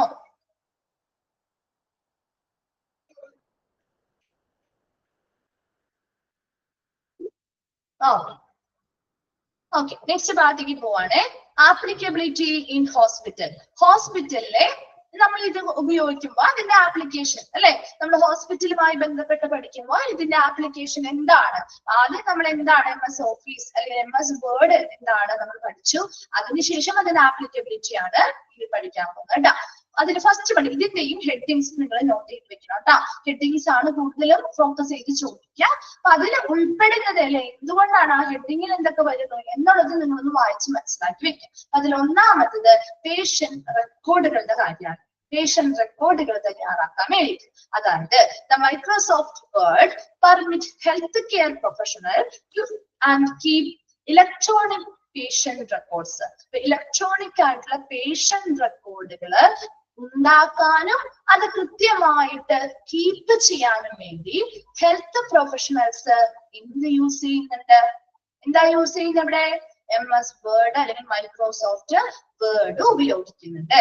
And these records consist of patient demographic, medical history, test result, diagnosis, treatment plans and progress notes. ഈ പറയുന്ന ഹെൽത്ത് റെക്കോർഡുകളിൽ എന്തൊക്കെ കാര്യങ്ങൾ പ്രധാനമായിട്ടും ഉൾപ്പെടുക? ഒരു ഹെൽത്ത് റെക്കോർഡ് എന്ന് പറയുമ്പോൾ എന്തൊക്കെ കാര്യങ്ങൾ ഉൾപ്പെടാം? പേഷ്യൻസിന്റെ ഡെമോഗ്രാഫിക്. എന്താണ് പേഷ്യന്റിന്റെ ഡെമോഗ്രാഫിക് എന്ന് പറഞ്ഞാല്? എന്തായിരിക്കാം പേഷ്യന്റിന്റെ ഡെമോഗ്രാഫിക് എന്നതുകൊണ്ട് ഉദ്ദേശിക്കുന്നത്? നോൺ ക്ലിനിക്കൽ ആയിട്ടുള്ള ഇൻഫർമേഷൻസ് അല്ലെ? എന്തൊക്കെയായിരിക്കാം നോൺ ക്ലിനിക്കൽ ആയിട്ടുള്ള പേഷ്യൻസ് ഇൻഫർമേഷൻ എന്ന് പറയുമ്പോ? എന്തൊക്കെ കാര്യങ്ങൾ വരാം? Very good. ഏജ് വരാം, പേര് വരാം അല്ലെ? നെയിം വരാം, ഏജ് വരാം, അഡ്രസ് വരാം, ഫോൺ നമ്പർ വരാം, ഏത് ജെൻഡറിലുള്ളതാണ്, ഡേറ്റ് ഓഫ് ബർത്ത് എങ്ങനെയാണ്, മുതലായിട്ടുള്ള എല്ലാ തരത്തിലുമുള്ള പേഴ്സണൽ ഇൻഫർമേഷൻസും എന്തിൽ വരും? ഈ പേഷ്യൻസിന്റെ ഡെമോഗ്രാഫിക് അല്ലെങ്കിൽ നോൺ ക്ലിനിക്കൽ ഇൻഫർമേഷൻസിലും ഉൾപ്പെടുന്നതാണ്. അപ്പൊ അത് നമ്മൾ റെക്കോർഡ് ചെയ്ത് വെക്കുന്നുണ്ട്. അതുപോലെ മെഡിക്കൽ ഹിസ്റ്ററി അല്ലെ? അവരുടെ മെഡിക്കൽ ഹിസ്റ്ററീസ് നമുക്ക് റെക്കോർഡ് ചെയ്ത് വെക്കാൻ പറ്റും. ടെസ്റ്റ് റിസൾട്ടുകൾ കൃത്യമായിട്ട് റെക്കോർഡ് ചെയ്ത് വെക്കാൻ പറ്റും. ഡയഗ്നോസിസ്, രോഗനിർണയവുമായി ബന്ധപ്പെട്ട കാര്യങ്ങള്, ട്രീറ്റ്മെന്റ് പ്ലാനുകള്, പ്രോഗ്രസ് നോട്ട്, പുരോഗതിയുമായി ബന്ധപ്പെട്ട നോട്ട്സ് തയ്യാറാക്കുക, ഇങ്ങനെയുള്ള പേഷ്യൻസുമായി ബന്ധപ്പെട്ട് ഈ പറയുന്ന എല്ലാ ഇൻഫർമേഷൻസും കൃത്യമായിട്ട് നമുക്ക് വേർഡ് ഉപയോഗിച്ചുകൊണ്ട് റെക്കോർഡ് ചെയ്ത് സൂക്ഷിക്കാനായിട്ട് ഒരു ഹെൽത്ത് പ്രൊഫഷണലിന് സാധിക്കുന്നു. Then words formatting options enable the organization and customization of patient information for easy reference and retrieval. ഇനി എന്താ പറയുന്നത്? Words formatting options. Word formatting options ഉള്ളത് കൊണ്ട് തന്നെ നമുക്ക് ഈ ഓർഗനൈസേഷൻ അല്ലെങ്കിൽ customisation of patient information for easy reference and retrieval. അപ്പൊ നമുക്ക് ഇവിടെ അറിയാം ഇങ്ങനെ വേർഡിന് പലതരത്തിലുള്ള ഫോർമാറ്റിംഗ് ഓപ്ഷൻസ് ഉണ്ട്. അപ്പൊ നമുക്ക് ഏത് രീതിയിൽ വേണമെങ്കിലും അത് ഫോർമാറ്റ് ചെയ്ത് സൂക്ഷിക്കാൻ സാധിക്കും. അതുകൊണ്ട് തന്നെ ആ ഒരു ഓർഗനൈസേഷന് എളുപ്പത്തിൽ ഓരോ പേഷ്യൻസിനനുസരിച്ച് ഓരോ കാര്യങ്ങളും കസ്റ്റമൈസ് ചെയ്ത് അതിനനുസരിച്ച് ഇപ്പൊ അവരുടെ ഒരു പ്രത്യേക നോട്ട് വന്നു അല്ലെങ്കിൽ ഒരു ടെസ്റ്റ് റിസൾട്ട് വന്നു, നമുക്ക് ഉടനെ അതിൽ ഉൾപ്പെടുത്താൻ പറ്റും. നമുക്ക് ഇഷ്ടമുള്ള രീതിയിൽ അത് കസ്റ്റമൈസ് ചെയ്ത് നമ്മുടെ താല്പര്യത്തിന്, ചിലപ്പോൾ നമുക്ക് ആദ്യം മെഡിക്കൽ ഹിസ്റ്ററി ആയിരിക്കണം കിട്ടിയിട്ടെങ്കിൽ അങ്ങനെ ചെയ്യാം. അതിനനുസരിച്ച് നമ്മുടെ ഇഷ്ടത്തിനനുസരിച്ച് അത് കസ്റ്റമൈസ് ചെയ്ത് പേഷ്യൻസിന്റെ ഇൻഫർമേഷൻ സൂക്ഷിക്കാനും എളുപ്പത്തിൽ നമുക്കത് റിട്രീവ് ചെയ്തെടുക്കാൻ, വീണ്ടെടുക്കാനും പിന്നീടുള്ള റെഫറൻസുകൾ ആവശ്യമായിട്ട് വരികയാണെങ്കിൽ അത് ചെയ്യാനും നമുക്ക് എളുപ്പത്തിൽ സാധിക്കുന്നതിന് വേണ്ടി ഒരു ഹോസ്പിറ്റലിലെ ഹെൽത്ത് പ്രൊഫഷണൽസ് ഉപയോഗിക്കുന്ന ഒന്നാണ് മൈക്രോസോഫ്റ്റ് വേർഡ് എന്ന് പറയുന്നത്. അതിൽ നിങ്ങൾ ഇത്രയും മനസ്സിലാക്കാം, പേഷ്യൻസിന്റെ ഇലക്ട്രോണിക് പേഷ്യന്റ് റെക്കോർഡുകള് നിർമ്മിക്കാനായിട്ടും അതവിടെ കീപ്പ് ചെയ്യാനായിട്ടും ഹെൽത്ത് പ്രൊഫഷണൽസ് ഉപയോഗിക്കുന്നതാണ് മൈക്രോസോഫ്റ്റ് വേർഡ് എന്ന് പറയുന്നത്.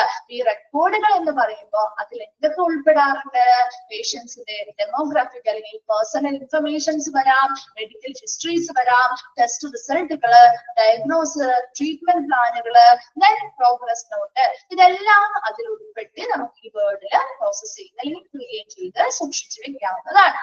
അതോടൊപ്പം തന്നെ നമുക്ക് ഇതിനനുസരിച്ച് പേഷ്യൻസിന്റെ എല്ലാ ഇൻഫർമേഷൻസും നമുക്ക് കസ്റ്റമൈസ് ചെയ്യാനും എളുപ്പത്തിൽ അത് വീണ്ടെടുക്കാനും നമുക്ക് റെഫറൻസുകൾ ഉപയോഗിക്കാനും ഇതിലൂടെ സാധിക്കുന്നുണ്ട്. ക്ലിയർ ആണോ? പേഷ്യന്റ് റെക്കോർഡ് ഓക്കെ ആണോ? അടുത്തത് പറയാലോ. സെക്കൻഡ് വൺ ആണ് മെഡിക്കൽ റിപ്പോർട്ട്സ് ആൻഡ് ലെറ്റേഴ്സ്. അപ്പൊ മെഡിക്കൽ റിപ്പോർട്ടുകൾ തയ്യാറാക്കുക, ലെറ്റേഴ്സ് തയ്യാറാക്കുക. അതായത് physicians and other health care providers can use Word to create medical reports, referral letters, discharge summaries and other clinical correspondence.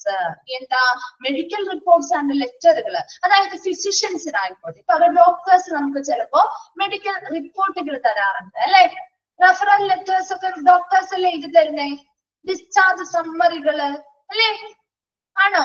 മറ്റെന്തെങ്കിലും ക്ലിനിക്കൽ പരമായിട്ടുള്ള കറസ്പോണ്ടൻസ് ആണ് കത്തിടപാടുകൾ. അപ്പൊ അങ്ങനെയുള്ള എന്തെങ്കിലും ലെറ്റേഴ്സ് തരാനുണ്ടെങ്കിലോ കത്തിടപാടുകൾ ഇപ്പൊ വേറെ എവിടെയെങ്കിലും നമുക്ക് പോകണമെങ്കിലോ അതുമായി ബന്ധപ്പെട്ട റെഫറൽ ലെറ്റേഴ്സ് ആവാം, മറ്റെന്തെങ്കിലും കത്തിടപാടുകളാവാം, ഡിസ്ചാർജ് സമ്മറികളാവാം, അല്ലെങ്കിൽ മെഡിക്കൽ റിപ്പോർട്ടുകൾ കാര്യങ്ങളൊക്കെ ആ ഫിസിഷ്യൻസിനും അതുപോലെ തന്നെ ഈ ഹെൽത്ത് കെയർ പ്രൊവൈഡേഴ്സിനും ഈ വേർഡ് ഉപയോഗിച്ചാണ് അവര് ക്രിയേറ്റ് ചെയ്യുന്നത് അല്ലെങ്കിൽ അത് ഉണ്ടാക്കി എടുക്കുന്നത്. ക്ലിയർ ആണോ? മെഡിക്കൽ റിപ്പോർട്ട്സ് ആൻഡ് ലെറ്റേഴ്സിൽ പറയുന്നത് ഓക്കെ അല്ലേ? അത് എന്തിനൊക്കെ വേണ്ടി യൂസ് ചെയ്യുന്നു?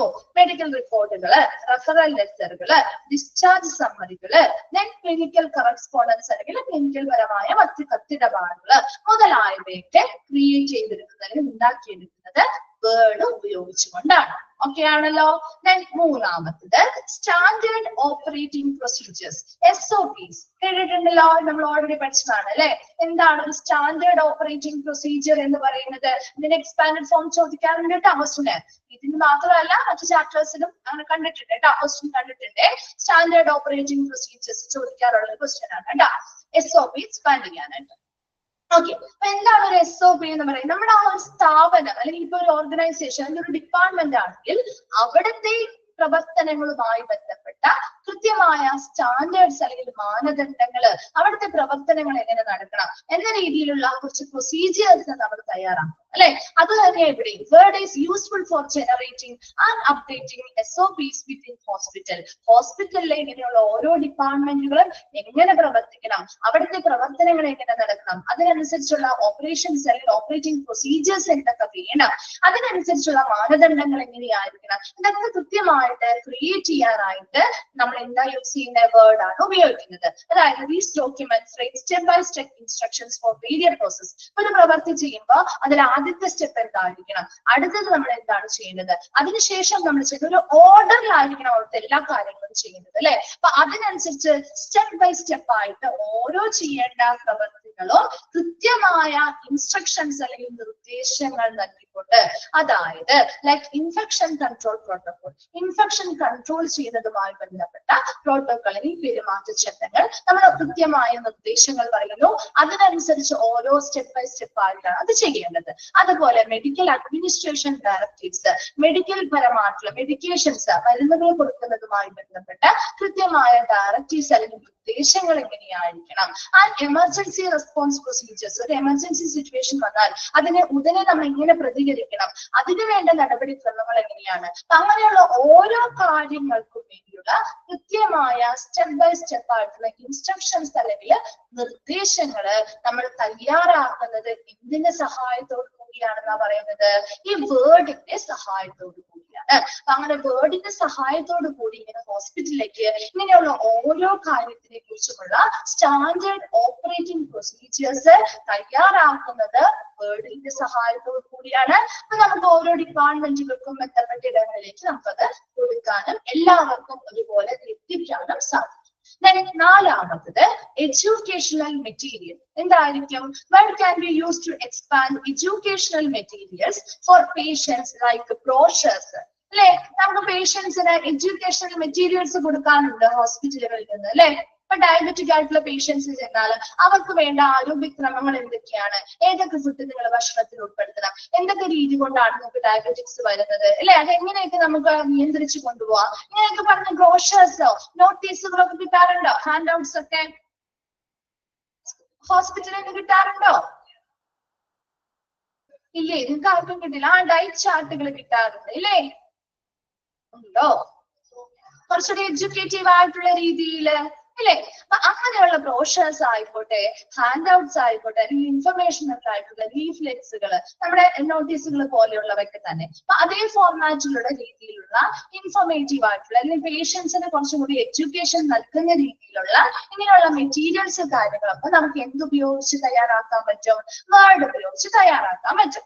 And health professionals can generate visually engaging and informative documents documents to teach patients about various medical conditions, treatment options, preventive measures, and lifestyle changes. ഇനി ഒരു health care പ്രൊഫഷനില് visually engaged ആയിട്ടുള്ള രീതിയിൽ നമുക്ക് ദൃശ്യവൽക്കരണം അല്ലെങ്കിൽ നല്ല രീതിയിൽ നമുക്ക് നോക്കുമ്പോൾ വളരെ എൻഗേജ്ഡ് ആയിട്ടുള്ള രീതിയിൽ ഇൻഫർമേഷൻസ് ഒക്കെ കൊടുക്കുന്ന രീതിയിലുള്ള ഡോക്യുമെന്റ്സ് എന്തിനു വേണ്ടിയാ? പേഷ്യൻസിനെ പഠിപ്പിക്കാനായിട്ട്. ഇപ്പൊ നമുക്ക് ചില സമയങ്ങളിൽ നമുക്ക് എന്തെങ്കിലും ഹെൽത്ത് ക്യാമ്പുകൾ നടത്താറുണ്ട്, അല്ലെങ്കിൽ അവയർനെസ് പ്രോഗ്രാമുകളൊക്കെ ഹോസ്പിറ്റലിന്റെ ഭാഗമായിട്ട് നടത്താറുണ്ട്, അല്ലെ? ചെയ്യാറില്ലേ? ഹോസ്പിറ്റലിന്റെ ഭാഗമായിട്ട് ക്യാമ്പുകൾ നടത്താറുണ്ടാവും, അവയർനെസ് ക്ലാസ്സുകളൊക്കെ നടത്താറില്ലേ? ഓക്കെ, ആ സമയത്ത് അവർ എന്ത് ചെയ്യാറുണ്ട്? നമുക്ക് കൃത്യമായ നോട്ട്സ്, അതിൽ പിക്ചേഴ്സും ടേബിളും ഒക്കെ ഉൾപ്പെടുത്തി നമുക്ക് കുറച്ചും കൂടി നമുക്ക് വളരെ ഇഷ്ടപ്പെടുന്ന രീതിയിലുള്ള ഒരു വിഷ്വലൈസേഷൻ അല്ലേ അവരവിടെ കാണിക്കാറ്, അല്ലെ? അങ്ങനെ കാണുമ്പോഴാണ് നമുക്ക് കുറച്ചുകൂടി ഇൻട്രസ്റ്റിംഗ് ആവുന്നതും നമ്മൾ അത് കുറച്ചുകൂടി ശ്രദ്ധിച്ചിരിക്കുന്നതും, അല്ലെ? അപ്പൊ അതുപോലെയുള്ള എൻഗേജിംഗ് ആയിട്ടുള്ള അല്ലെങ്കിൽ ഇൻഫർമേറ്റീവ് ആയിട്ടുള്ള ഡോക്യുമെന്റ്സ് പേഷ്യൻസിനെ പഠിപ്പിക്കാൻ വേണ്ടി ഓരോ കാര്യങ്ങളെ കുറിച്ച്, ഒരു മെഡിക്കൽ കണ്ടീഷൻ വന്നാൽ ഇങ്ങനെയായിരിക്കണം ചെയ്യുന്നത്, അതിന്റെ ട്രീറ്റ്മെന്റുകൾ ഇങ്ങനെ എടുക്കുമ്പോൾ ഇന്നതൊക്കെ കാര്യങ്ങളാണ് നമ്മൾ ശ്രദ്ധിക്കേണ്ടത്. ഇനി എങ്ങനെ നമുക്കത് തടയാൻ പറ്റും, അല്ലെ? ഈ ഒരു രോഗം അല്ലെങ്കിൽ ആ ഒരു കണ്ടീഷൻ വരുന്നതിന് നമുക്ക് എങ്ങനെ തടയാൻ പറ്റും? അതുപോലെ നമ്മുടെ ലൈഫ് സ്റ്റൈൽ എന്തൊക്കെ വ്യത്യാസങ്ങൾ നമ്മൾ കൊണ്ടുവരണം, എന്ന രീതിയിലുള്ള ക്ലാസ്സുകൾ ടീച്ചേഴ്സ് ടീച്ച് ചെയ്യാനായിട്ട്, ആർക്ക്? പേഷ്യൻസിനെ ടീച്ച് ചെയ്ത് കൊടുക്കാനായിട്ട് അല്ലെങ്കിൽ പഠിപ്പിച്ചു കൊടുക്കാനായിട്ട് ഒരു ഹെൽത്ത് പ്രൊഫഷണല് ഇങ്ങനെയുള്ള ഇൻട്രസ്റ്റിംഗ് ആയിട്ടുള്ള ഡോക്യുമെന്റ്സ് തയ്യാറാക്കണമെങ്കിൽ വേർഡിന്റെ സഹായത്തോടു കൂടി അവർക്കത് ചെയ്യാനായിട്ട് സാധിക്കും. ക്ലിയർ ആണല്ലോ? നെക്സ്റ്റ് പറയുന്നത് റിസർച്ച് ആൻഡ് പബ്ലിക്കേഷൻസ്. ഇപ്പൊ ഹോസ്പിറ്റലിൽ ഒത്തിരി റിസർച്ചുകളൊക്കെ നടത്താറുണ്ട്, അല്ലെ? ഉണ്ടോ? ഹോസ്പിറ്റലിൽ ഒത്തിരി റിസർച്ചുകൾ നടക്കാറില്ലേ? ഉണ്ട്. അപ്പൊ അവിടെ റിസർച്ച് ആൻഡ് പബ്ലിക്കേഷനിൽ പറയുന്നത് one backup the creation of research papers, case studies and scientific articles. അപ്പൊ നമ്മൾ ഈ ഒരു റിസർച്ചുമായി ബന്ധപ്പെട്ട് പേപ്പറുകൾ തയ്യാറാക്കണം. നമ്മൾ പ്രൊജക്റ്റുകളൊക്കെ ചെയ്തവരാണെങ്കിൽ നിങ്ങൾക്ക് അറിയാൻ പറ്റും, നമ്മൾ ഒത്തിരി പേപ്പറുകളൊക്കെ തയ്യാറാക്കേണ്ടതായിട്ട് വരും അതുമായി ബന്ധപ്പെട്ട്, അല്ലെ? റിസർച്ചുകളാണെങ്കിലും അങ്ങനെ തന്നെ ഒത്തിരി പേപ്പറുകൾ ആ ടോപ്പിക്കുമായി ഇതിനെ കുറിച്ചാണ് നമ്മൾ റിസർച്ച് ചെയ്യുന്നത്, അതുമായി ബന്ധപ്പെട്ട ഒത്തിരി കാര്യങ്ങൾ നമ്മൾ കളക്ട് ചെയ്യണം. അത് ഓരോരോ ഓർഡർ അനുസരിച്ച് കൃത്യമായ പേപ്പറുകളിലാക്കി നമ്മൾ എന്ത് ചെയ്യണം? സബ്മിറ്റ് ചെയ്ത് വെക്കേണ്ടതായിട്ടുണ്ട്. അതുപോലെ കേസ് സ്റ്റഡീസ്, ഓരോ പ്രോബ്ലംസ് അല്ലെങ്കിൽ ഒരു പെർട്ടിക്കുലർ ഇഷ്യൂ എടുത്തു കഴിഞ്ഞാൽ അതിന് ഇൻഡെപ്ത് ആയിട്ട് നമ്മൾ ചിലപ്പോൾ പഠിച്ച് നമ്മൾ എന്ത് ചെയ്യേണ്ടതായിട്ട് വരാം? അത് പ്രസന്റ് ചെയ്യേണ്ടതായിട്ടോ അല്ലെങ്കിൽ അതിനെ കുറിച്ച് കുറച്ചും കൂടി ഡീറ്റെയിൽഡ് ആയിട്ട് നമ്മൾ അതിനെ കുറിച്ച് സ്റ്റഡി നടത്തേണ്ടതായിട്ട് വരാം. ഒരു ഹോസ്പിറ്റലുമായി ബന്ധപ്പെട്ട് എന്തെങ്കിലും ഒരു ഡിസീസുമായി ബന്ധപ്പെട്ട ഒരു റിസർച്ച് ആണ് ചെയ്യുന്നതെങ്കിൽ ആ രോഗത്തെ പ്രത്യേകമായി നമ്മൾ എടുത്ത് ആ രോഗം വരാനുള്ള കാരണങ്ങൾ അങ്ങനെ കുറച്ചും കൂടി ഡീപ്പായിട്ട് നമ്മൾ അതിനെ എന്ത് ചെയ്യുന്നു? പഠിക്കുകയാണ് ചെയ്യുന്നത്. അപ്പൊ അങ്ങനെ കുറച്ചും കൂടി ഡീപ്പായിട്ട് പഠിക്കുന്നു, അതിനെ കുറിച്ച് കുറച്ചുകൂടി ആഴത്തില് ചിന്തിച്ച് അതിന്റെ കാരണങ്ങളും അതിന്റെ മറ്റ് വശങ്ങളും ഒക്കെ മനസ്സിലാക്കുന്നതാണ് കേസ് സ്റ്റഡി എന്നതുകൊണ്ട് ഉദ്ദേശിക്കുന്നത്. ഇതൊക്കെ ഒരു റിസർച്ചിന്റെ ഭാഗമായിട്ട് ചെയ്യുന്ന കാര്യങ്ങളാണ് കേട്ടോ. അപ്പൊ അതിൽ നിന്ന് അതുപോലെ സയന്റിഫിക് ആർട്ടിക്കിളുകൾ നമ്മൾ തയ്യാറാക്കാറുണ്ട്, അല്ലെ? നിങ്ങൾ കണ്ടിട്ടുണ്ടോ പലതരത്തിലുള്ള ആർട്ടിക്കിൾസ് വരുന്നത്, ഓരോരുത്തരുടെ പേപ്പേഴ്സ് പബ്ലിഷ് ചെയ്യുന്നത് കണ്ടിട്ടില്ല? ഇങ്ങനെയുള്ള ആർട്ടിക്കിൾസിൽ അവർ സയന്റിഫിക് ശാസ്ത്രീയപരമായിട്ടുള്ള പേപ്പേഴ്സ് പബ്ലിഷ് ചെയ്യും. അപ്പൊ അതൊക്കെ തയ്യാറാക്കണമെങ്കിൽ അവർക്ക് എന്തിന്റെ സഹായത്തോടു കൂടി അത് ക്രിയേറ്റ് ചെയ്യുന്നത്? വേർഡിന്റെ സഹായത്തോടു കൂടിയാണ്. ലാസ്റ്റ് പറയുന്നത് അഡ്മിനിസ്ട്രേറ്റീവ് ഡോക്യുമെന്റ്സ്. അതായത് the hospital create a wide range of administrative documents that includes memos. നമ്മുടെ ഹോസ്പിറ്റലൊക്കെ പല മെമ്മോസ് തയ്യാറാക്കില്ലേ അവര്, ഇല്ലേ? അപ്പോയിന്റ്മെന്റ് മെമ്മോ, അല്ലെങ്കിൽ എന്താണ് നമ്മുടെ ആപ്ലിക്കേഷനുമായി ബന്ധപ്പെട്ട്, അല്ലെങ്കിൽ ഒരു പുതിയ അപ്പോയിന്റ്മെന്റുകൾ വരും അതിന്റെ മെമ്മോസ് കാര്യങ്ങൾ, അല്ലെ? അതുപോലെ ഇപ്പൊ നമ്മുടെ ആ ഒരു അതിനുള്ളിൽ തന്നെ, അതായത് ആ സ്ഥാപനത്തിന്റെ ഉള്ളിൽ തന്നെ അങ്ങോട്ടും ഇങ്ങോട്ടും ഇന്ററാക്ഷൻസ് അല്ലെങ്കിൽ കമ്മ്യൂണിക്കേഷൻ നടത്താൻ വേണ്ടിയിട്ട്, ഇന്റേണൽ ആയിട്ടുള്ള കമ്മ്യൂണിക്കേഷൻ നടത്താൻ വേണ്ടി നമ്മൾ ഇങ്ങനെയുള്ള മെമ്മോസ് ചിലപ്പോൾ സ്ഥാപനത്തിൽ തയ്യാറാക്കേണ്ടതായിട്ട് വരാം. മീറ്റിംഗിന് വേണ്ടിയിട്ടുള്ള മിനിറ്റ്സ് അല്ലെങ്കിൽ അജണ്ടകൾ തയ്യാറാക്കേണ്ടതായിട്ട് വരാം, അല്ലെ? ഒരു മീറ്റിംഗ് നടത്തുമ്പോൾ എങ്ങനെയാ? സ്വാഗതം ഇങ്ങനെയാണ്, അല്ലെ? നമ്മൾ അങ്ങനെയല്ലേ തയ്യാറാക്കുക? ഒരു ഫോർമാറ്റ് തയ്യാറാക്കില്ലേ മുന്നേ? ചെയ്യില്ലേ? ഇന്ന ആളായിരിക്കും ആദ്യം വെൽക്കം സ്പീച്ച് പറയുന്നത്, ഇന്ന ആളാണ് അവിടെ മെയിൻ ആയിട്ടുള്ള ടോപ്പിക്സ് കൈകാര്യം ചെയ്ത് സംസാരിക്കുക, ഇന്ന ആളുകളാണ് അതിനെ സപ്പോർട്ട് ചെയ്ത് സംസാരിക്കുക, ഇന്ന ആളാണ് അത് കൺക്ലൂഡ് ചെയ്ത് അതിൻ്റെതായിട്ടുള്ള കാര്യങ്ങൾ പറഞ്ഞു കൊടുക്കുക. അങ്ങനെയൊക്കെ നമ്മൾ തയ്യാറാക്കുമല്ലോ. ആ ഒരു അജണ്ട അല്ലെങ്കിൽ ഒരു മീറ്റിംഗ് അല്ലെങ്കിൽ ഒരു മീറ്റിംഗ് സംഘടിപ്പിക്കുമ്പോൾ അതിന്റെ ഒരു അജണ്ട അല്ലെങ്കിൽ മിനിറ്റ്സ് തയ്യാറാക്കുകയും അപ്പൊ അങ്ങനെയുള്ള കാര്യങ്ങള്. ദെൻ പോളിസികള്, പുതിയതായിട്ടുള്ള പോളിസികൾ, നയങ്ങള്, ബഡ്ജറ്റുമായി അതുമായി ബന്ധപ്പെട്ട റിപ്പോർട്ടുകൾ, ഇതെല്ലാം നമുക്കൊരു അഡ്മിനിസ്ട്രേറ്റീവ് ഡോക്യുമെന്റ്സ് ആയിട്ട് വേർഡിന്റെ സഹായത്തോടുകൂടി ക്രിയേറ്റ് ചെയ്തെടുക്കാൻ പറ്റുന്നവയാണ്. അപ്പൊ ഹെഡിങ്സ് മെയിൻ ആയിട്ട് നിങ്ങൾ വായിക്കുക, അതിനുള്ളിൽ വരുന്ന കാര്യങ്ങൾ നിങ്ങൾക്ക് അപ്പൊ കണക്ട് ചെയ്തെടുക്കാൻ പറ്റും. വേഗം ഒന്ന് വായിച്ചു നോക്കിയാൽ ആ ഒരു ആപ്ലിക്കബിലിറ്റി വായിച്ചു കഴിഞ്ഞിട്ടൊന്ന് റിപ്ലൈ ചെയ്യണം കേട്ടോ.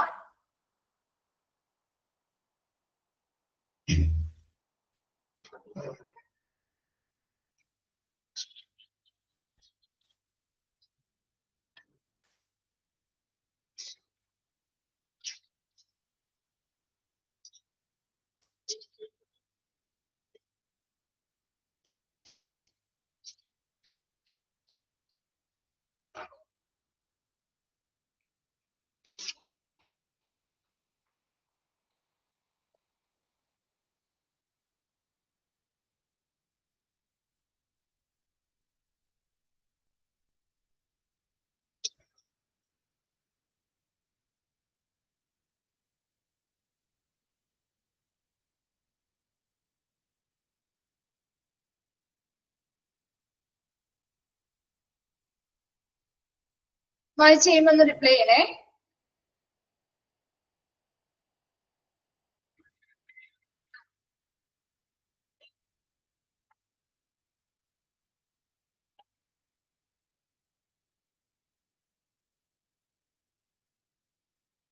ആപ്ലിക്കബിലിറ്റിയിൽ നിങ്ങൾ ഇത്രയും മനസ്സിലാക്കുക. നമുക്കൊന്ന് ചിന്തിച്ച് കണക്ട് ചെയ്യാൻ പറ്റണം. പേഷ്യൻസിന്റെ റെക്കോർഡ് നമ്മൾ എന്തിന് തയ്യാറാക്കും? വേർഡിലാണ് നമ്മൾ ടൈപ്പ് ചെയ്ത് തയ്യാറാക്കി വെക്കുക, അല്ലെ? അപ്പൊ അവരുടെ എല്ലാ വിവരങ്ങളും നമ്മൾ അതിൽ ഉൾപ്പെടുത്തുന്നു. അതുപോലെ തന്നെ ഫിസിഷ്യൻസിന് ഇപ്പൊ ഒരു ലെറ്റർ കൊടുക്കണമെങ്കിലോ അല്ലെങ്കിൽ ഒരു ഡിസ്ചാർജ് സമ്മതി ചെയ്യണമെങ്കിലോ അതിനും നമ്മുടെ വേർഡാണ് യൂസ് ചെയ്യുന്നത്. അതുപോലെ ഒരു ഓഫീസുമായി ബന്ധപ്പെട്ട അല്ലെങ്കിൽ ആ സ്ഥാപനവുമായി ബന്ധപ്പെട്ട സ്റ്റാൻഡേർഡ് ഓപ്പറേറ്റിംഗ് പ്രൊസീജിയേഴ്സ് ക്രിയേറ്റ് ചെയ്യണമെങ്കിൽ അതിന് പറ്റും. അതുപോലെ എഡ്യൂക്കേഷൻ മെറ്റീരിയൽസ് തയ്യാറാക്കണമെങ്കിൽ അതിനും നമ്മൾ വേർഡ് യൂസ് ചെയ്യുന്നുണ്ട്. ദെൻ എന്താണ്, റിസർച്ചുമായി ബന്ധപ്പെട്ട പബ്ലിക്കേഷൻസ് നടത്തുമ്പോഴും അതിനും നമ്മൾ നോട്ട് തയ്യാറാക്കണ്ടേ? അതും വേർഡിൽ വെച്ചാണ് തയ്യാറാക്കുക. ദെൻ അഡ്മിനിസ്ട്രേറ്റീവ് ഡോക്യുമെന്റ്സ് ആയിട്ടുള്ള എന്തൊക്കെയാവാം? മെമോസ് തയ്യാറാക്കുമ്പോ, മീറ്റിംഗ് മിനിറ്റ്സ് തയ്യാറാക്കുമ്പോ, അല്ലെങ്കിൽ പോളിസി ബഡ്ജറ്റുമായി ബന്ധപ്പെട്ട റിപ്പോർട്ടുകള്, ഇതെല്ലാം നമുക്ക് ഇലക്ട്രോണിക്കലി നമ്മൾ തയ്യാറാക്കുന്നത് വേർഡിന്റെ സഹായത്തോടെയാണ് ചെയ്യുന്നത്. ഏറ്റവും സിമ്പിൾ ആയിട്ട് നമ്മൾ യൂസ് ചെയ്യുന്ന ഒന്നാണ് വേർഡ് എന്ന് പറയുന്നത്. ഓക്കെ ആണോ? അത് ആരെണ്ണം ക്ലിയർ ആണോ? ഓക്കെ, ഒരു 5 മിനിറ്റ് ബ്രേക്ക് എടുത്തോ കേട്ടോ. 40 ആവുമ്പത്തേക്ക് നമുക്ക് സ്റ്റാർട്ട് ചെയ്യാമേ. മിസ് തന്നെയാണ് കണ്ടിന്യൂ ചെയ്യുന്നത് കേട്ടോ. ഒരു 5 മിനിറ്റ്സ് ബ്രേക്ക് എടുക്കണേ. ആരും ലീവ് ചെയ്ത് പോവണ്ട, കണ്ടിന്യൂ ചെയ്യോ കേട്ടോ.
ഓക്കെ, നമുക്ക് കണ്ടിന്യൂ ചെയ്യാം. റെഡിയാണോ?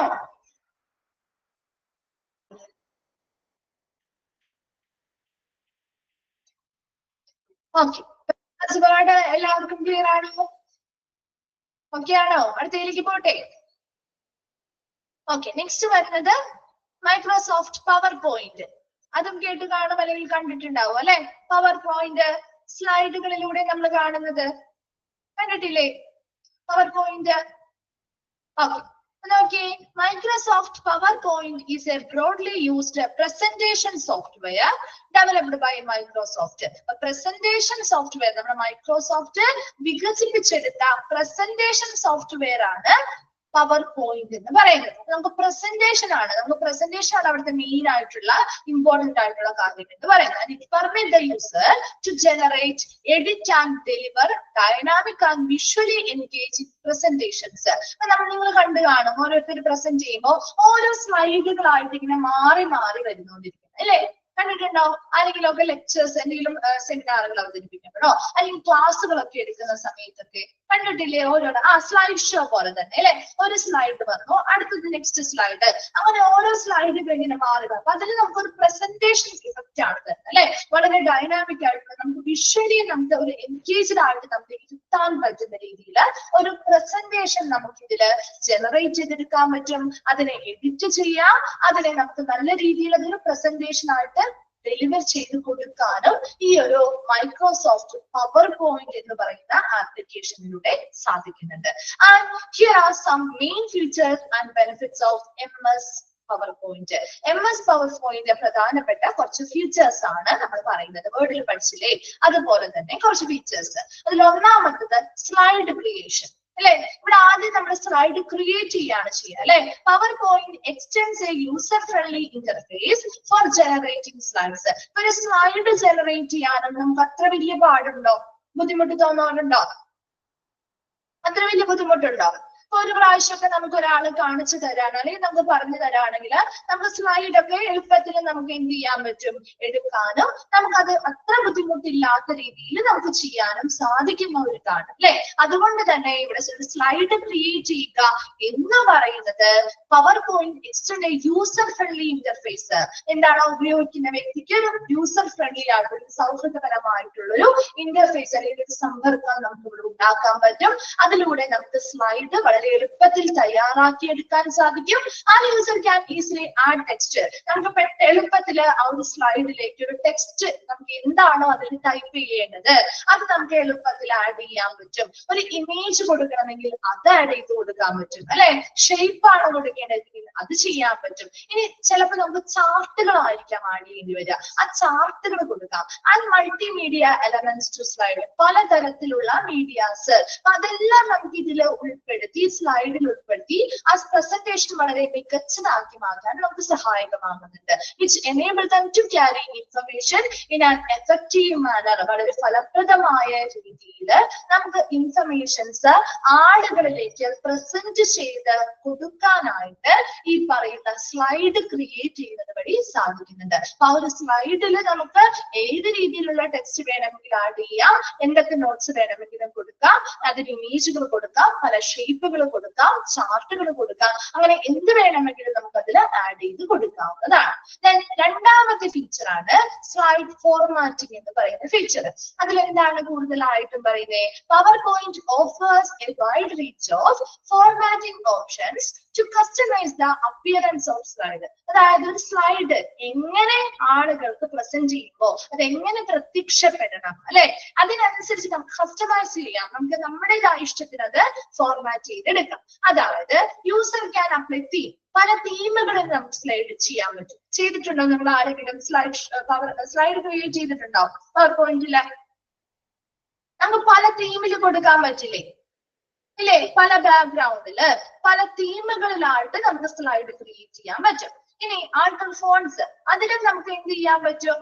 ഫോണ്ടുകളിൽ വ്യത്യാസം കൊടുക്കാൻ പറ്റും അല്ലെ. ചിലത് നമുക്ക് ഹെഡിങ് നമുക്ക് വലുതാക്കി ഇടണമെങ്കിൽ അങ്ങനെ ചെയ്യാം, അല്ലെങ്കിൽ ചെറുതാക്കിയാണ് എഴുതുന്നതെങ്കിൽ ആ ഫോണ്ടില് വ്യത്യാസങ്ങൾ വരുത്താം, സൈസിൽ വ്യത്യാസം വരുത്താം, അതിന്റെ സ്റ്റൈലിൽ വ്യത്യാസം വരുത്താം അല്ലെ. ഞാൻ കളർ കൊടുക്കണമെങ്കിൽ കളറിൽ വ്യത്യാസം വരുത്താം, ബാക്ക്ഗ്രൗണ്ടിൽ എന്ത് കളർ വേണോ ആ കളർ നമുക്ക് സെലക്ട് ചെയ്യാം അല്ലെ. എല്ലാ സ്ലൈഡും വൈറ്റ് ബാക്ക്ഗ്രൗണ്ട് ആവണമെന്ന് നിർബന്ധമൊന്നുമില്ല, ചിലപ്പോൾ യെല്ലോ ആവാം, ഗ്രീൻ ആവാം. അത് നമ്മുടെ കളർ സെലക്ട് ചെയ്യുന്നതിനനുസരിച്ച് നമുക്ക് ഇഷ്ടമുള്ള കളർ സെലക്ട് ചെയ്ത് കൊടുക്കാം. And use transitions and animations. എന്താണ് അവിടെ ട്രാൻസിഷൻ ആൻഡ് അനിമേഷൻ കണ്ടിട്ടുണ്ടോ? ഓരോ സ്ലൈഡ് വരുമ്പോഴും ചില സ്ലൈഡുകൾ ചിലപ്പോൾ മിന്നി മറയുന്നത് പോലെ വരാം അല്ലെ, ചില സ്ലൈഡുകൾ എന്താണ് ഉള്ളിൽ നിന്ന് ഇങ്ങനെ പൊന്തി വരുന്നത് പോലെ വരാം അല്ലെ, ചില സ്ലൈഡുകൾ ഇങ്ങനെ കറങ്ങി റൊട്ടേറ്റ് ചെയ്ത് വരുന്നത് പോലെ കാണാറുണ്ടോ? കണ്ടിട്ടുണ്ടോ നിങ്ങൾ ഇതൊക്കെ? അത് പരിചയമില്ലാത്തത് കൊണ്ടാണോ റിപ്ലൈ ചെയ്യാതിരിക്കുന്നത്? അപ്പൊ അങ്ങനെയുള്ള ട്രാൻസിഷൻസ് അനിമേഷൻസ് ഒക്കെ നമുക്ക് കൊടുത്തുകൊണ്ട് improve visual appeal and engaging the audience. കണ്ടുകൊണ്ടിരിക്കുന്ന ഓഡിയൻസിന് ഒരു നല്ലൊരു വിഷ്വൽ ആയിട്ടുള്ള ഒരു അപ്പീൽ അല്ലെങ്കിൽ ഒരു വിഷ്വൽ ആയിട്ടുള്ളൊരു ആകർഷണീയത തോന്നിക്കാനും അവരെ കുറച്ചുകൂടി ആ ഒരു ക്ലാസ്സുകളിൽ അതിനകത്ത് ആ ഒരു പ്രോഗ്രാമിൽ എൻഗേജ് ചെയ്ത് ഇരുത്താനായിട്ടും നമുക്ക് ഈ പറയുന്ന എഫക്റ്റുകളിലൂടെ സാധിക്കുന്നുണ്ട്. അതിനുവേണ്ടി പലതരത്തിലുള്ള സ്ലൈഡ് ഫോർമാറ്റിംഗ് നമുക്ക് പവർ പോയിന്റിൽ ലഭ്യമാണ്. അത് യൂസ് ചെയ്തുകൊണ്ടാണ് നമ്മൾ അതൊക്കെ ചെയ്തു വെക്കുന്നത്. മൂന്നാമത്തത് സ്ലൈഡ് ലേഔട്ട്. ഇതിൽ എന്താ പറയുന്നത് നോക്കിയേ? PowerPoint provides slide layouts designed previously, making it easy to generate consistent and professional looking presentations. നമുക്കിവിടെ ഒരേ മോഡൽ സ്ലൈഡ് തന്നെയല്ല കിട്ടുക അല്ലെ?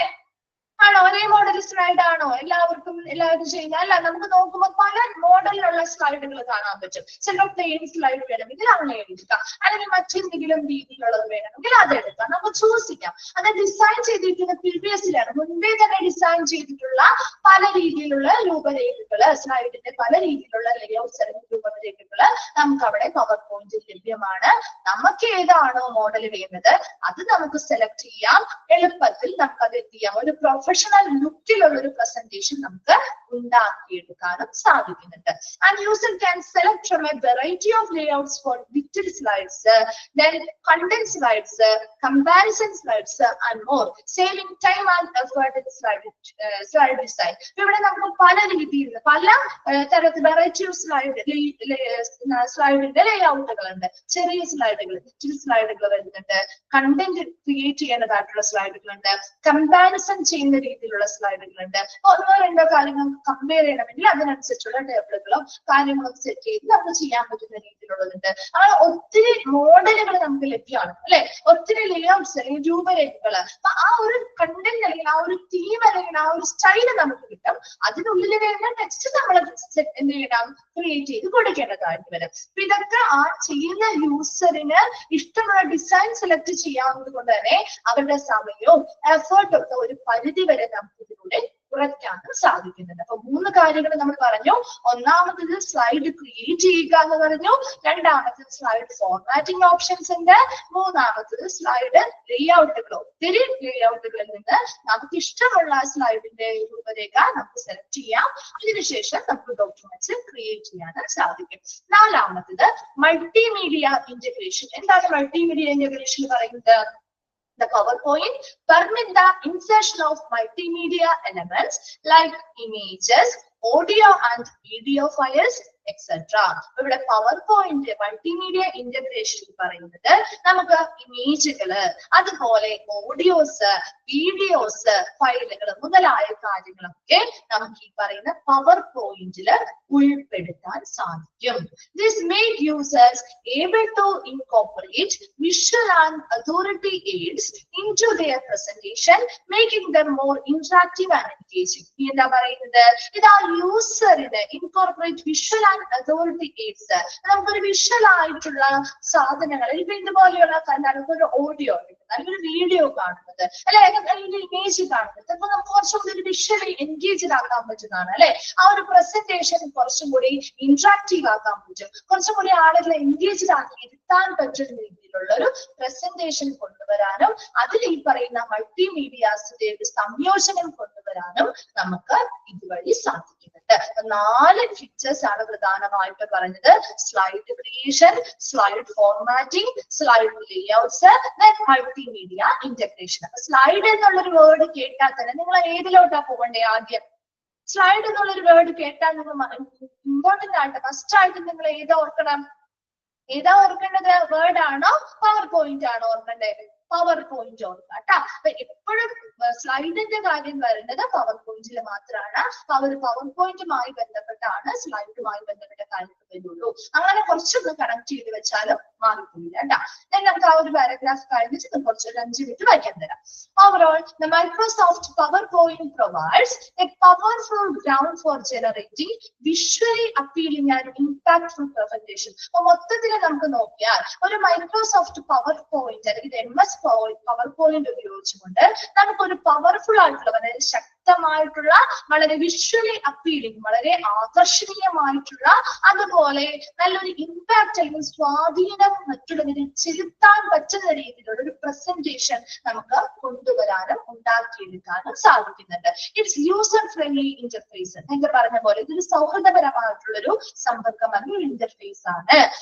പലതരത്തിലുള്ള ഫോർമാറ്റ് ഓപ്ഷൻസ് ഇതിലുണ്ട്. മൾട്ടിമീഡിയ ഇന്റഗ്രേഷൻ അല്ലെങ്കിൽ മൾട്ടിമീഡിയാസിന്റെ സംയോജനം ഇവിടെ നടക്കുന്നുണ്ട്. കൊളാബറേഷൻ ഫീച്ചേഴ്സ് അല്ലെ, മറ്റ് സാധനങ്ങളെല്ലാം നമുക്ക് മറ്റുള്ള ഓരോ കാര്യങ്ങളും നമുക്ക് ഇതിലെ സഹകരിച്ചു കൊണ്ട് ഒരു എന്താണ് ഒരു വീഡിയോ വേണമെങ്കിൽ നമുക്ക് കൊണ്ടുവരും, ഒരു ഓഡിയോ വേണമെങ്കിൽ കൊണ്ടുവരും, ഒരു ഇമേജ് വേണമെങ്കിൽ കൊണ്ടുവരും, ഒരു ടേബിൾ വേണമെങ്കിൽ കൊണ്ടുവരാം. അങ്ങനെ എന്ത് രീതിയിലുമുള്ള കാര്യങ്ങളും സഹകരിച്ചുകൊണ്ടാണ് നമുക്ക് ഇതൊരു പ്രസന്റേഷൻ ആയിട്ട് കൊണ്ടുവരാൻ സാധിക്കും. Make it A popular selection four professionals. ഒരു പ്രൊഫഷണലിലുള്ള ഒരു വ്യക്തി ഏറ്റവും കൂടുതൽ പ്രിഫർ ചെയ്യുന്ന അല്ലെങ്കിൽ പോപ്പുലർ ആയിട്ട് സെലക്ട് ചെയ്യുന്ന ഒന്നാണ് പവർ പോയിന്റ് എന്ന് പറയുന്നത്. ഇപ്പൊ എഡ്യൂക്കേറ്റേഴ്സ് ആയിക്കോട്ടെ, അവർ ക്ലാസ്സുകൾ എടുക്കാൻ വേണ്ടിയിട്ട് പ്രസന്റ് ചെയ്യാൻ വേണ്ടിയിട്ട് അവർ പറയുന്ന പവർ പോയിന്റ് സെലക്ട് ചെയ്യാറുണ്ട്. Individuals to communicate information in an effective ആണ്. ഒരു ഫലപ്രദമായ രീതിയിൽ മറ്റുള്ളവരുമായിട്ട് ഒരു കമ്മ്യൂണിക്കേഷൻ നടത്തണമെങ്കിൽ ഒരു ഇൻഡിവിജ്വൽ അല്ലെങ്കിൽ ഒരു എഡ്യൂക്കേറ്റേഴ്സ് അല്ലെങ്കിൽ ഒരു പ്രൊഫഷണൽസ് ഉപയോഗിക്കുന്ന ഒന്നാണ് പവർ പോയിന്റ് പ്രസന്റേഷൻ. വേഗം ഒന്ന് വായിച്ചു നോക്കിയ കീ ഫീച്ചേഴ്സ്, ഇമ്പോർട്ടന്റ് ആയിട്ടുള്ള ഫീച്ചേഴ്സ് വായിച്ചു നോക്കാം കേട്ടോ.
വായിച്ചിട്ട് ഒന്ന് റിപ്ലൈ ചെയ്യണേ.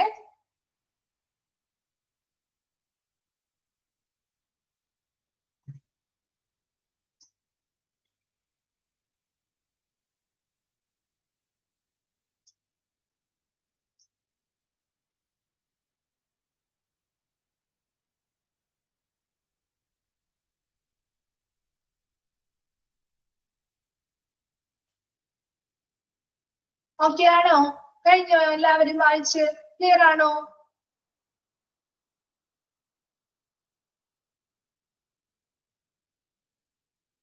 Okay okay. നെക്സ്റ്റ് നമ്മള് ആപ്ലിക്കബിലിറ്റി ഇൻ ഹോസ്പിറ്റൽ ഇതിന്റെ ആപ്ലിക്കബിലിറ്റി, ഒരു പവർ പോയിന്റിന്റെ ആപ്ലിക്കബിലിറ്റി എന്താണ്? നമ്മൾ വേർഡിന്റെ ആപ്ലിക്കബിലിറ്റി പറഞ്ഞു അല്ലെ, അതുപോലെ പവർ പോയിന്റിന്റെ ആപ്ലിക്കബിലിറ്റി എന്താണ്? അതിൽ ഫസ്റ്റ് വണ്ണാണ് മെഡിക്കൽ എഡ്യൂക്കേഷൻ ആൻഡ് ട്രെയിനിങ്. എന്താ പറയാ? PowerPoint is widely used in hospitals for medical education and training programmes. It makes health care professionals able to create visually engaging presentation to give out lectures, conduct workshops, and provide teaching materials to staff members, medical students, and patients. അപ്പൊ അതിൽ ആദ്യത്തെ പറയുന്നത് medical education ട്രെയിനിങ്ങുകൾ. അപ്പൊ ഇവിടെ power point ഉപയോഗിച്ചുകൊണ്ട് ഒരു hospital medical educations നടത്താം. അതുപോലെ ട്രെയിനിങ് പ്രോഗ്രാമുകളൊക്കെ നടത്തുമ്പോൾ നമുക്കൊരു എൻഗേജ്ഡ് ആവുന്ന, അതായത് വിഷ്വലി നമുക്ക് ദൃശ്യപരമായിട്ട് വളരെ എൻഗേജ്ഡ് ആക്കുന്ന, അല്ലെങ്കിൽ നമ്മളെ വളരെ നല്ല രീതിയിൽ എൻഗേജ്ഡ് ആക്കുന്ന പ്രസന്റേഷൻസ് കൊണ്ടുവരണമെങ്കിൽ അത് പവർ പോയിന്റിലൂടെയാണ് സാധിക്കുക അല്ലെ. ഒരു വേർഡ് നിങ്ങൾ കമ്പയർ ചെയ്ത് നോക്കിയേ. വേർഡിൽ നമുക്ക് ഇത്രയും അധികം പ്രസന്റേഷൻ ചെയ്യുന്ന രീതി വിഷ്വലി ഇത്രയും അധികം എൻഗേജ്ഡ് ആക്കാൻ പറ്റുമോ? ഇല്ല. കാരണം ഇവിടെ ട്രാൻസിഷൻസ് കൊണ്ടുവരുന്നുണ്ട്, അനിമേഷൻസ് കൊണ്ടുവരുന്നുണ്ട്. അതുപോലെ ഒരു വേർഡിൽ തയ്യാറാക്കുന്നത് പോലെയുള്ള എല്ലാ പോയിന്റ്സും നമ്മളിവിടെ ഉൾപ്പെടുത്തുകയില്ല അല്ലെ. വളരെ ഇമ്പോർട്ടന്റ്, ഇപ്പൊ ഒരു ഭാഗം എടുത്തു, അതിൽ വളരെ ഇമ്പോർട്ടന്റ് ആയിട്ട് ആ ഒരു ടോപ്പിക്കിലേക്ക് എത്താൻ പറ്റുന്ന വേണ്ടിയിട്ടുള്ള വളരെ ഇമ്പോർട്ടന്റ് ടോപ്പിക്സ് മാത്രമേ നമ്മൾ ഇതിലേക്ക് എടുക്കുള്ളൂ. ഒരു പവർ പോയിന്റ് ക്രിയേറ്റ് ചെയ്യും. നിങ്ങളൊക്കെ പ്രൊജക്ട് ചെയ്തവരാണെങ്കിൽ അറിയാൻ പറ്റും അല്ലെ. നമ്മൾ വേർഡ് ക്രിയേറ്റ്, ആദ്യം നമ്മൾ വേർഡിലാണ് എല്ലാ പേപ്പേഴ്സും സെറ്റ് ചെയ്യുന്നത്.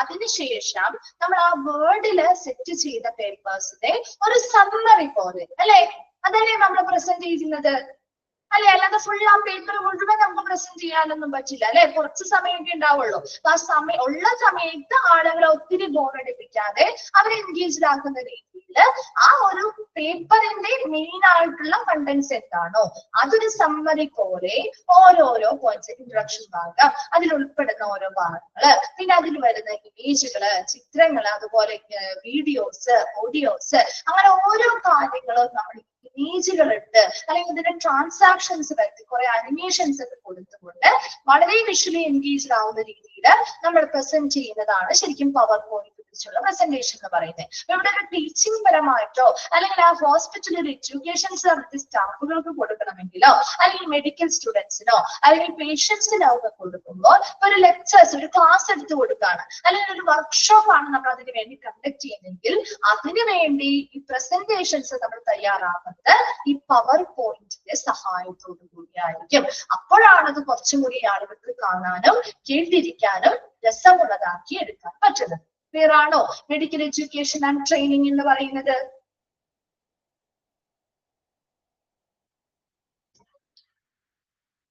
രണ്ടാമത് clinical presentation. The PowerPoint is generally employed for clinical presentations, conferences, and rounds in hospital. The physicians and healthcare professionals use it to display research findings, case studies, treatment protocols, and clinical outcomes to their co-workers, engaging knowledge sharing and professional advancement. Clinical presentation, PowerPoint is generally employed for clinical presentations. That is clinical presentation for conference. ഡോക്ടേഴ്സിന്റെ ഇടയിൽ ഒരു കോൺഫറൻസുകൾ ഉണ്ടാവാറുണ്ട് അല്ലെ. അതുപോലെ ഹോസ്പിറ്റലിലെ റൗണ്ട്സുമായി ബന്ധപ്പെട്ട കാര്യങ്ങള് അതിനുള്ളിൽ തന്നെ അവിടുത്തെ ജീവനക്കാരുമായിട്ട് ചർച്ചകൾ നടത്താറുണ്ട്. അപ്പൊ അങ്ങനെയൊക്കെ ചെയ്യുന്ന സമയത്ത് നമ്മൾ ക്ലിനിക്കൽ പ്രസന്റേഷൻസിന് വേണ്ടി പവർ പോയിന്റ് യൂസ് ചെയ്യാറുണ്ട്. അതുപോലെ ഫിസിഷ്യൻസും ഹെൽത്ത് പ്രൊഫഷണൽസും അവരുടെ ഫൈൻഡിങ്സ്, ഒരു റിസർച്ചുമായി ബന്ധപ്പെട്ട ഹോസ്പിറ്റൽ റിസർച്ചുകൾ നടത്തുമ്പോൾ ആ റിസർച്ചുകളുമായി ബന്ധപ്പെട്ട കണ്ടെത്തലുകൾ പ്രസന്റ് ചെയ്യണം. അതുപോലെ കേസ് സ്റ്റഡി, ഒരു പർട്ടിക്കുലർ സബ്ജക്ട് എടുത്താൽ അതിനെക്കുറിച്ച് ഇൻഡെപ്ത് ആയിട്ട് പഠിച്ച് അതുമായി ബന്ധപ്പെട്ട കാര്യങ്ങൾ നമ്മൾ പബ്ലിഷ് ചെയ്യണം അല്ലെങ്കിൽ എന്താണ് പ്രസന്റ് ചെയ്യണം. അതുപോലെ ട്രീറ്റ്മെന്റ് പ്രോട്ടോകോൾസ്, പലതരത്തിലുള്ള ഓരോ പേഷ്യന്റിനെ എടുത്താൽ അവർക്ക് എന്തൊക്കെ ട്രീറ്റ്മെന്റ് പ്രോട്ടോകോൾസ് ആണ് കൊടുത്തിരിക്കുന്നത് അതിനെക്കുറിച്ച് വിശദീകരിക്കാൻ വേണ്ടിയിട്ട് നമുക്ക് പ്രസന്റേഷൻസ് തയ്യാറാക്കാം. Then clinical outcomes to their co-workers, മറ്റുള്ള ആളുകൾക്ക്, അവരുടെ കൂടെ വർക്ക് ചെയ്യുന്ന ആളുകൾക്ക് ഈ ചികിത്സാപരമായിട്ടുള്ള ഒരു ഔട്ട്കം അല്ലെങ്കിൽ റിസൾട്ട് എത്രത്തോളം നമുക്ക് ആ ഒരു എന്താണ് ആ ഒരു പർട്ടിക്കുലർ കണ്ടീഷനിൽ നിന്ന് നമ്മൾ ചെയ്തപ്പോൾ കിട്ടി, അതുമായി ബന്ധപ്പെട്ട കാര്യങ്ങൾ നമുക്ക് അവർക്ക് പ്രസന്റേഷനിലൂടെ പറഞ്ഞു കൊടുക്കാം. Encouraging knowledge sharing and professional advancement. അപ്പൊ ഓരോരുത്തർക്കും അവിടെയുള്ള വർക്ക് ചെയ്യുന്ന ഓരോരുത്തർക്കും ഇങ്ങനെയുള്ള പ്രസന്റേഷൻസിലൂടെ അവരുടെ നോളജ് വർദ്ധിപ്പിക്കാനും അതുപോലെ ഒരു പ്രൊഫഷണൽ ആയിട്ടുള്ള ഒരു അഡ്വാൻസ്മെന്റ്സ് അല്ലെങ്കിൽ ഒരു ഒരു പ്രൊഫഷണലി അവർ കുറച്ചും കൂടി ഇംപ്രൂവ് ആവാനുള്ള രീതിയിലുള്ള കാര്യങ്ങൾ നമുക്ക് ഈ പറയുന്ന പ്രസന്റേഷൻസിലൂടെ നൽകാവുന്നതാണ്. നെക്സ്റ്റ് പറയുന്നത് മാനേജിംഗ് ആൻഡ് അഡ്മിനിസ്ട്രേറ്റീവ് പ്രസന്റേഷൻസ് ആണ്. അപ്പൊ അതിന്റെ ഹെഡിങ് ഒന്ന് നോട്ട് ചെയ്ത് വെക്കണം കേട്ടോ. മാനേജിംഗ് ആൻഡ് അഡ്മിനിസ്ട്രേറ്റീവ് പ്രസന്റേഷൻ എന്താ പറയുന്നത്? Hospital administrators use it for vast meetings, departmental meetings, and strategic planning sections. ഒരു അഡ്മിനിസ്ട്രേറ്റീവ് പരമായിട്ട് ചിന്തിക്കുമ്പോൾ അഡ്മിനിസ്ട്രേറ്റേഴ്സ് മീറ്റിങ്ങുകൾ കണ്ടക്ട് ചെയ്യാറുണ്ട് അല്ലെ. അപ്പൊ അവിടെ ഡിപ്പാർട്ട്മെന്റുമായി ബന്ധപ്പെട്ട ഒരു ഡിപ്പാർട്ട്മെന്റ് മീറ്റിംഗുകൾ വെക്കാറുണ്ട്. അല്ലാത്ത രീതിയിൽ സ്ട്രാറ്റജിക് പ്ലാനിങ് ഹോസ്പിറ്റലിലെ പല സെഷൻസുമായി ബന്ധപ്പെട്ട തന്ത്രങ്ങൾ ആസൂത്രണം ചെയ്യുന്നതുമായി ബന്ധപ്പെട്ട മീറ്റിംഗുകൾ വെക്കാറുണ്ട്. അങ്ങനെയുള്ള ഏതൊരു മീറ്റിംഗിലും പ്രസന്റേഷൻസ് തയ്യാറാക്കാൻ വേണ്ടി ഹോസ്പിറ്റൽ അഡ്മിനിസ്ട്രേറ്റേഴ്സ് പവർ പോയിന്റ് ആണ് ഉപയോഗിക്കാറ്. And it can assist in visualizing data, presenting reports, and communicating organizational goal and policies in an effective manner. ഇനി എന്താ വിഷ്വലൈസിംഗ് ഡേറ്റ. ഇത് ഉപയോഗിച്ചുകൊണ്ട് നമുക്ക് ഡേറ്റാസ് കൃത്യമായിട്ട് വിഷ്വലൈസ് ചെയ്യാൻ പറ്റും, ദൃശ്യവൽക്കരണം നടത്താൻ പറ്റും അല്ലെ.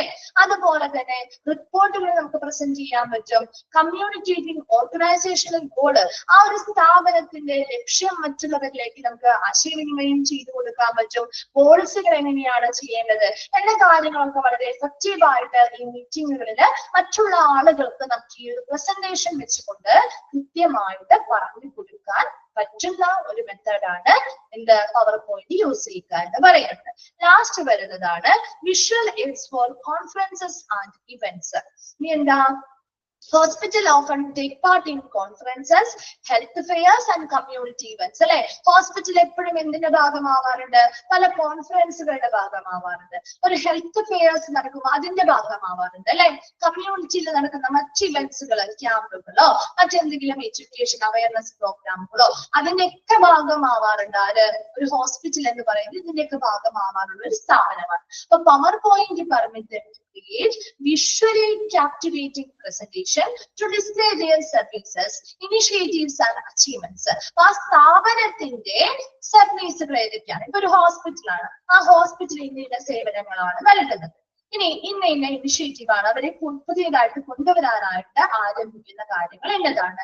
അവരുടെ അച്ചീവ്മെന്റ്സ്, അവര് ഇന്ന അക്രഡിറ്റേഷൻ ലഭ്യമായി, ഇന്ന രീതിയിലുള്ള ഇന്റർനാഷണൽ രീതിയിലുള്ള ഒരു അംഗീകാരം അവർക്ക് കിട്ടി, അതൊക്കെ അവരുടെ അച്ചീവ്മെന്റ് ആണ് അല്ലെ. അപ്പൊ അങ്ങനെയുള്ള അച്ചീവ്മെന്റുകൾ എന്തൊക്കെയാണ്? ഇതൊക്കെ വളരെ ദൃശ്യവൽക്കരിക്കുന്ന രീതിയിൽ അതിൽ ആളുകളെ നമുക്ക് ക്യാപ്ചർ ചെയ്തെടുക്കാൻ അല്ലെങ്കിൽ നമുക്ക് പിടിച്ചെടുക്കാൻ പറ്റുന്ന അതിന്റെ ശ്രദ്ധ പിടിച്ചെടുക്കാൻ പറ്റുന്ന രീതിയിലുള്ള പ്രസന്റേഷൻസ് നമുക്ക് പവർ പോയിന്റ് ഉപയോഗിച്ചാണ് ക്രിയേറ്റ് ചെയ്യാൻ സാധിക്കുന്നത്. These presentations aid hospital to attract patients, build partnership and promote their branding. ഇങ്ങനെയുള്ള പ്രസന്റേഷൻസ്, ഇപ്പൊ ഇങ്ങനെ ഒരു ഹെൽത്ത് പ്രോഗ്രാം നടത്തുന്നു, അല്ലെങ്കിൽ ഒരു അവയർനെസ് പ്രോഗ്രാം നടത്തുന്നു, അല്ലെങ്കിൽ എന്താണ് ഒരു കോൺഫറൻസിൽ ഇങ്ങനെയുള്ള പ്രസന്റേഷൻസ് ചെയ്യുമ്പോൾ ആ സ്ഥാപനം അല്ലെങ്കിൽ ആ ഒരു ഹോസ്പിറ്റലിനെ പേഷ്യൻസ് കൂടുതൽ അട്രാക്ട് ചെയ്ത് ആകർഷിച്ച ആ ഹോസ്പിറ്റലിലേക്ക് വരാൻ എന്താണ് എളുപ്പമാക്കുന്നുണ്ട്. അതോടൊപ്പം തന്നെ ബിൽഡ് പാർട്ണർഷിപ്പ്, മറ്റ് സ്ഥാപനങ്ങൾക്ക് ഇവരുമായിട്ട് പാർട്ണർഷിപ്പിലേക്ക് വരാൻ താല്പര്യം കാണിക്കും.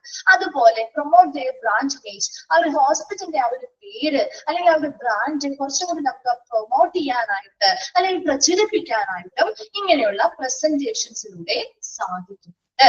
ക്ലിയർ ആണോ? വേഗം ഒന്ന് വായിച്ചു നോക്കിയേ ആ ഒരു ആപ്ലിക്കബിലിറ്റി. വായിച്ചു കഴിയുമ്പോൾ ഒന്ന് റിപ്ലൈ ചെയ്യണം കേട്ടോ.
വായിച്ചു കഴിയുമ്പോൾ ഒന്ന് റിപ്ലൈ ചെയ്യണേ.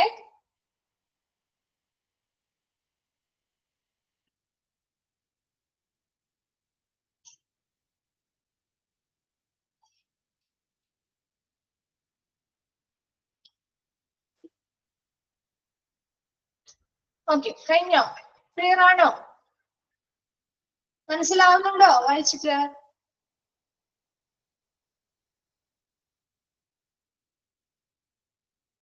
ഓക്കെ, നെക്സ്റ്റ് ഒരു ചെറിയ ഭാഗമാണ്. In short, the Microsoft PowerPoint is a multi-faceted tool used in hospital for medical education, clinical presentations, patient education, administrative motives, quality improvement initiatives, research dissemination, internal communication and external events externally happening.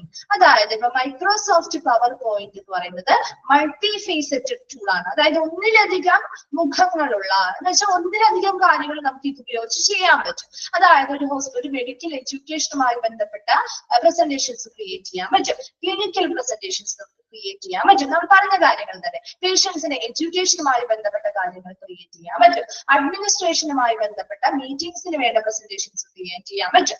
ഇനി എന്താണ് quality improve ചെയ്യുന്നതുമായി ബന്ധപ്പെട്ട initiatives അല്ലെങ്കിൽ ആരംഭം എന്തൊക്കെയാണോ അതുമായി ബന്ധപ്പെട്ട കാര്യങ്ങൾ create ചെയ്തെടുത്ത് പ്രസന്റ് ചെയ്യാൻ പറ്റും. ദെൻ റിസർച്ച് ഡിസെമിനേഷൻ അല്ലെങ്കിൽ റിസർച്ചുകളുമായി ബന്ധപ്പെട്ട കാര്യങ്ങൾ ഡിസെമിനേഷൻ നടത്താൻ പ്രചരിപ്പിക്കാനായിട്ട് ഇതുവഴി സാധിക്കും. ഇന്റേണൽ കമ്മ്യൂണിക്കേഷൻസ് നടത്താൻ പറ്റും. എക്സ്റ്റേണൽ ആയിട്ടുള്ള ഇവന്റ്സുമായി ബന്ധപ്പെട്ട കാര്യങ്ങൾ നമുക്ക് ഈ ഒരു പവർ പോയിന്റ് ഉപയോഗിച്ച് ചെയ്യാനായിട്ട് സാധിക്കും. It is visual appeal, multimedia capabilities and ease of use make it an essential software for effectively conveying healthcare information within hospitals and beyond. അപ്പൊ ഇങ്ങനെയുള്ള ഇതിൽ മൾട്ടിമീഡിയാസ് നമുക്ക് ഇന്റഗ്രേറ്റ് ചെയ്യാനും സംയോജിപ്പിക്കാനും സാധിക്കുന്ന ഒരു കഴിവുള്ളത് കൊണ്ട് തന്നെ നമുക്ക് ഈ പറയുന്ന ഒരു സോഫ്റ്റ്വെയർ വളരെ അത്യാവശ്യമായിട്ടുള്ള ഒന്നാണ്. അതുപോലെ തന്നെ ഹെൽത്ത് കെയർ ഇൻഫർമേഷൻസ് കൃത്യമായിട്ടൊരു ഹോസ്പിറ്റലിനെ കുറിച്ചുള്ള ഇങ്ങനെയുള്ള ഇൻഫർമേഷൻസ് വളരെ കൃത്യമായിട്ട് അല്ലെങ്കിൽ വളരെ കാര്യക്ഷമമായിട്ട് ആളുകളിലേക്ക് കൺവേ ചെയ്ത് കൊടുക്കാനായിട്ടും ഇതുവഴി സാധിക്കുന്നുണ്ട്. മനസ്സിലായോ? പവർ പോയിന്റ് എന്താന്ന് മനസ്സിലായോ? പ്രസന്റേഷൻ സോഫ്റ്റ്വെയർ ആണ്. പ്രസന്റ് ചെയ്യാം, പല രീതിയിൽ നമുക്കിത് സ്ലൈഡുകളിലൂടെ പ്രസന്റ് ചെയ്യാൻ പറ്റും. അതിനാദ്യം സ്ലൈഡ് ക്രിയേറ്റ് ചെയ്യണം, അതിന്റെ ലേഔട്ട് എങ്ങനെയായിരിക്കണം എന്ന് തീരുമാനിക്കണം, അതിന്റെ ഡോക്യുമെന്റ്സ് ക്രിയേറ്റ് ചെയ്യണം, അതിനുശേഷം അതിന് പല ട്രാൻസാക്ഷൻസും ട്രാൻസിഷൻസും അനിമേഷൻസും ഒക്കെ കൊടുത്തുകൊണ്ടാണ് നമ്മളത് പ്രസന്റ് ചെയ്യുന്നത്. ഓക്കെ ആണോ? MS പവർ പോയിന്റ് ക്ലിയർ ആണോ? ഓക്കെ, കുറച്ചുകൂടി മിസ് എടുക്കാം കേട്ടോ, കാരണം നിങ്ങളുടെ പോർഷൻസ് തീരാനായിട്ടുള്ള സമയം ആയിക്കൊണ്ടിരിക്കുന്നു. നമുക്ക് ഒത്തിരി സമയം കളയാനില്ലാത്തത് കൊണ്ടാണ് കേട്ടോ. ഓക്കെ, നെക്സ്റ്റ് നമ്മൾ മൂന്നാമത്തേതാണ് നോക്കുന്നത്, മൈക്രോസോഫ്റ്റ് എക്സൽ. മൂന്നാമത്തതാണ്, ലാസ്റ്റ് വണ്ണം മൈക്രോസോഫ്റ്റ് എക്സൽ. അപ്പൊ മൂന്നെണ്ണമാണ് നമുക്ക് പഠിക്കാനുള്ളത്. മൈക്രോസോഫ്റ്റ് വേർഡ് നമ്മൾ പറഞ്ഞു, മൈക്രോസോഫ്റ്റ് പവർ പോയിന്റ് പറഞ്ഞു, മൈക്രോസോഫ്റ്റ് എക്സൽ പറയാൻ പോകും. അപ്പൊ അതിൽ എക്സൽ എന്ന് പറഞ്ഞാൽ എന്തായിരിക്കും എക്സലിന്റെ ഒരു പ്രത്യേകത? ചെയ്തവരുണ്ടെങ്കിൽ ഒന്ന് പറഞ്ഞേ, എക്സലിന്റെ പ്രത്യേകത എന്താ? ഇങ്ങനെയുള്ള ഡോക്യുമെന്റ്സ് ക്രിയേറ്റ് ചെയ്യുന്നതാണോ എക്സലിന്റെ പ്രത്യേകത? ടേബിൾസ് ഉണ്ടാവും. പിന്നെ എന്താണ്, എന്തായിരിക്കാം പ്രത്യേകത? വേറെ എന്താ പ്രത്യേകത? കാൽക്കുലേഷൻസ് ചെയ്യാം. വെരി ഗുഡ്, കാൽക്കുലേഷൻസ് ചെയ്യാം, ടേബിൾസ് ഉണ്ടാവും. പിന്നെ ഡേറ്റാസ് അനാലിസിസ് നടത്താൻ സാധിക്കും അല്ലെ?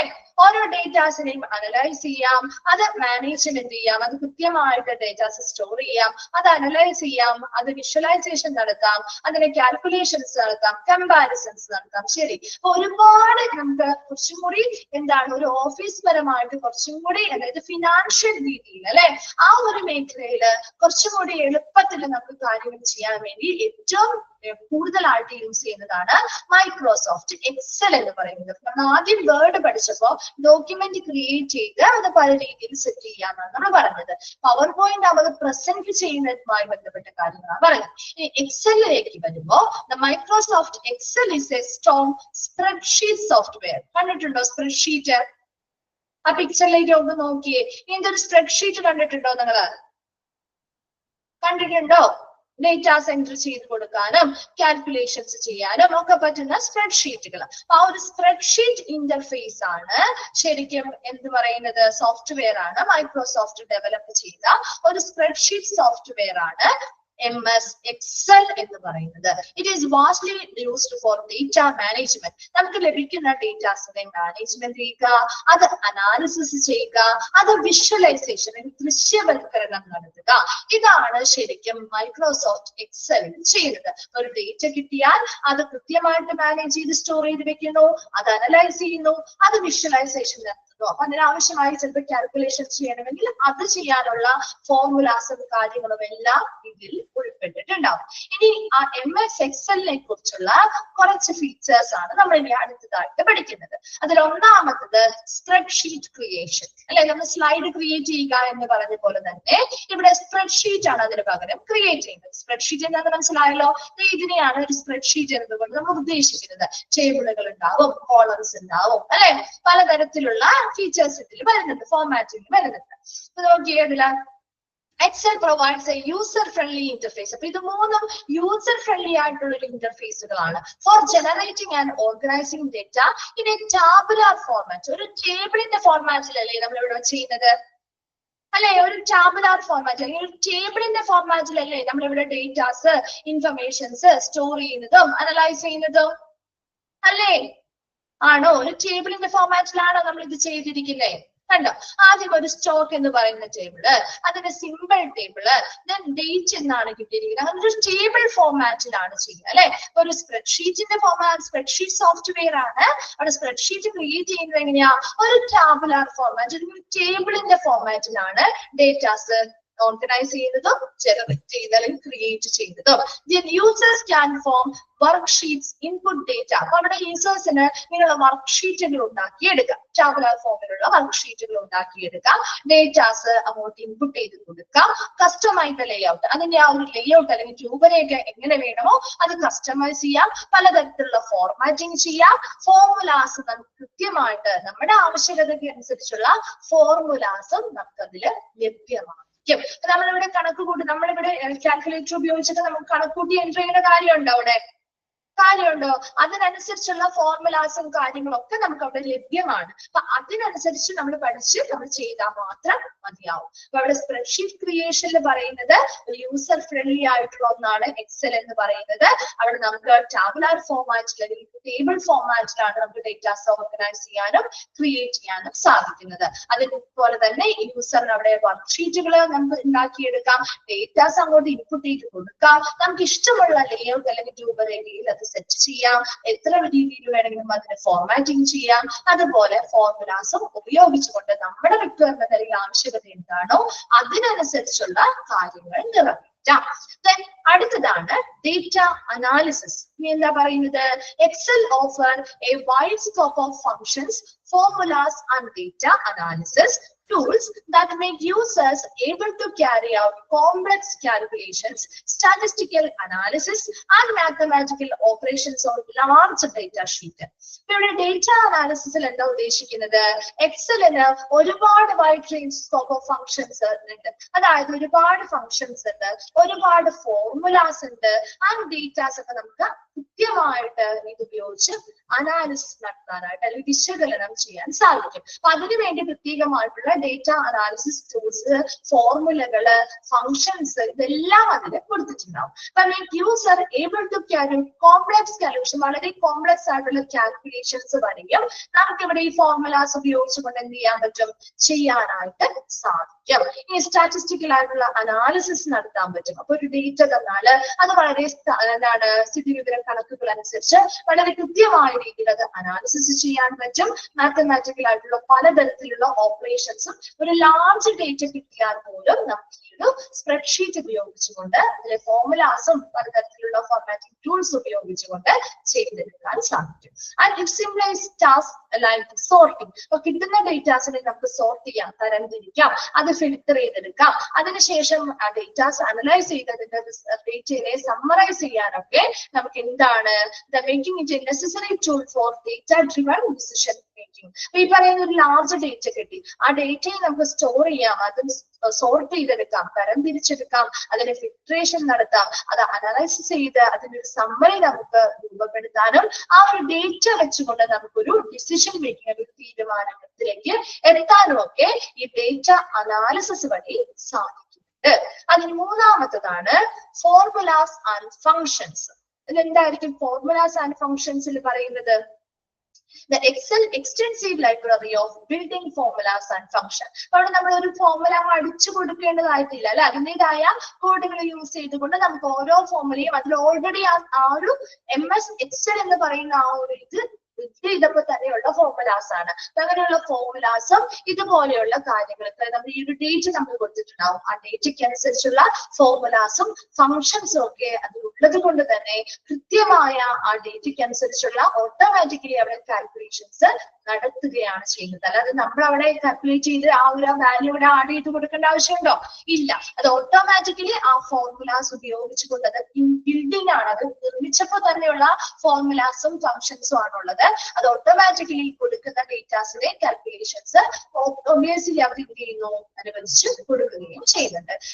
ഡേറ്റ വിഷ്വലൈസേഷൻ, ഇതിൽ എന്താ പറയുന്നത്? Excel provide strong charting tools that permit user to put forward data visually through different types of charts, graphs and pivot tables. പലതരത്തിലുള്ള ടേബിളുകളിലൂടെ അല്ലെങ്കിൽ പലതരത്തിലുള്ള ഗ്രാഫുകളിലൂടെ അല്ലെങ്കിൽ പലതരത്തിലുള്ള ചാർട്ടുകളിലൂടെ നമുക്ക് ഈ കൊടുത്തിരിക്കുന്ന ഡേറ്റാസിനെ വിഷ്വലൈസേഷൻ നടത്താൻ പറ്റും. നമ്മളൊരു ഡേറ്റ കൊടുത്തു, ആ ഡേറ്റ കാൽക്കുലേറ്റ് ചെയ്തത് അനാലിസിസ് ചെയ്തിട്ട് അതൊരു ചാർട്ടാക്കി മാറ്റണമെങ്കിൽ അങ്ങനെ നമുക്ക് സെറ്റ് ചെയ്യാം. ഒരു ഗ്രാഫ് ആക്കി മാറ്റണമെങ്കിൽ അങ്ങനെയും നമുക്ക് സെറ്റ് ചെയ്യാം. പ്രൊജക്ട് ഒക്കെ ചെയ്തപ്പോൾ നിങ്ങൾ കണ്ടു കാണും, ഓരോ ടേബിൾ നമ്മൾ ആദ്യം ഒരു ടേബിള് നമ്മൾ ആ ഒരു ഡേറ്റ കൊടുക്കും. ആ ഡേറ്റയ്ക്ക് അനുസരിച്ച് കിട്ടിയ അനാലിസിസിനനുസരിച്ചുള്ള ഒരു സമ്മറി ചിലപ്പോൾ നമ്മൾ ചാർട്ട് രൂപത്തിൽ കൊടുക്കാറുണ്ട്, ഗ്രാഫിന്റെ രൂപത്തിൽ കൊടുക്കാറുണ്ട്. ഇപ്പൊ ഒരു സെൻസസിന്റെ കേസാണ് നമ്മൾ എടുത്തതാണ് നമ്മുടെ ഡേറ്റാസ്. അല്ലെങ്കിൽ ഒരു ഹോസ്പിറ്റൽ ആകുമ്പോൾ ഒരു വർഷത്തിൽ ഇന്നൊരു രോഗം, ഒരു സ്പെസിഫിക് ഡിസീസ് എടുത്തു, ആ രോഗത്തിന് ഇന്ന മാസങ്ങളിൽ വന്ന ഏറ്റവും കൂടുതൽ ആ ഒരു രോഗവുമായി വന്ന പേഷ്യൻസിന്റെ എണ്ണം ഏത് മാസത്തിലാണ് കൂടുതലെങ്കിൽ ആ മാസത്തിന്റെ ഗ്രാഫ് ആയിരിക്കും ഉയർന്നു നിൽക്കുക അല്ലെ. ചാർട്ട് തയ്യാറാക്കുമ്പോ അങ്ങനെയല്ലേ ചെയ്യുന്നത്? ആ ഒരു മാസത്തിന്റെ ഗ്രാഫ് ഉയർന്നു നിൽക്കും, അല്ലാത്തത് കുറഞ്ഞു വരുന്നത് താഴ്ന്നു നിൽക്കും. ആ ഒരു ഒറ്റ ഗ്രാഫ് കൊണ്ട് അല്ലെങ്കിൽ ആ ഒരു ഒറ്റ ചാർട്ട് കൊണ്ട് അല്ലെങ്കിൽ ആ ഒരു ഒറ്റ ടേബിൾ കൊണ്ട് നമുക്ക് എന്ത് മനസ്സിലാക്കാൻ പറ്റും? കൃത്യമായ ഒരു തീരുമാനം അല്ലെങ്കിൽ ആ ഒരു ഡിസിഷൻ അല്ലെങ്കിൽ ആ ഒരു സമ്മറി നമുക്ക് അതിൽ നിന്ന് മനസ്സിലാക്കിയെടുക്കാനായിട്ട് ഈ ഡേറ്റ വിഷ്വലൈസേഷനിലൂടെ സാധിക്കുന്നുണ്ട്. നെക്സ്റ്റ് പറയുന്നത് data management.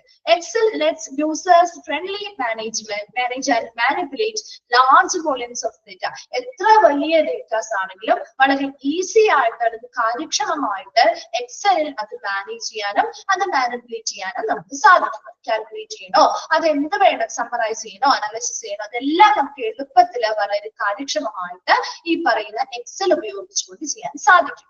And it offers features such as sorting, filtering data, validation, data consolidation and data import or export, making users able to organize and visualize data effectively. ഇനി എന്താ പറയുന്നത്? ഈ പറയുന്ന ഡേറ്റാസ് വന്നു കഴിയുമ്പോൾ ആ ഡേറ്റാസ് നമുക്ക് എന്ത് ചെയ്യാം? ആ ഡേറ്റാസിനെ കൃത്യമായിട്ട് അവിടെ സോർട്ട് ചെയ്യാൻ പറ്റും, തരംതിരിക്കാൻ പറ്റും. അത് ഓരോന്നും ഫിൽറ്ററിംഗ് ഡേറ്റ ആൻഡ് വാലിഡേഷൻ, അത് വാലിഡേറ്റ് ചെയ്യുക അല്ലെങ്കിൽ സാധൂകരിക്കുക, ആൻഡ് ഡേറ്റ കൺസോളിഡേഷൻ, ഓരോ ഡേറ്റാസും സമ്മറൈസ് ചെയ്ത് കൃത്യമായ ഒരു ഫൈൻഡിങ്സിലേക്ക് എത്താൻ സാധിക്കും. ഇനി എന്തെങ്കിലും ഡേറ്റാസ് നമുക്ക് കൊടുക്കണമെങ്കിൽ അത് ചെയ്യാം, ആൻഡ് എക്സ്പോർട്ട് ചെയ്ത് മറ്റുള്ളവർക്ക് അയച്ചു കൊടുക്കണമെങ്കിൽ അത് ചെയ്യാം, and making user able to organise and utilise data effectively.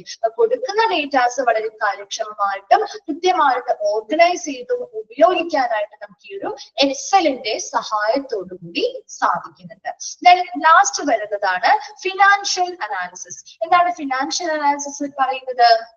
The Excel is extensively used in financial analysis and modeling. So financial പരമായിട്ടുള്ള എല്ലാ കാര്യങ്ങൾക്കും അല്ലെ, കാൽക്കുലേഷൻസ് നടത്തണമെങ്കിൽ അല്ലെങ്കിൽ മറ്റു പരമായിട്ടുള്ള ഡേറ്റാസ് അത് സ്റ്റോർ ചെയ്ത് വെക്കണമെങ്കിൽ അത് സോർട്ട് ചെയ്യണമെങ്കിൽ അങ്ങനെയുള്ള എന്ത് കാര്യങ്ങൾക്ക് വേണ്ടിയും ഫിനാൻഷ്യൽ ആയിട്ടുള്ള ഈ പറയുന്ന എല്ലാ പ്രവർത്തനങ്ങൾക്ക് വേണ്ടിയും നമുക്ക് മൈക്രോസോഫ്റ്റ് എക്സൽ ആണ് യൂസ് ചെയ്യാൻ പറ്റുന്നത്. അപ്പൊ അതിനു വേണ്ടി ഫിനാൻഷ്യൽ കാൽക്കുലേഷൻസ് ആയിട്ടുള്ള NPV അത് നമ്മൾ ചെയ്തിട്ട് expanded form NPV, net present value, then IRR, internal rate return, and financial forecasting. ഇത് മൂന്നും ജസ്റ്റ് നിങ്ങളൊന്ന് മനസ്സിലാക്കി വെച്ചാൽ മതി കേട്ടോ.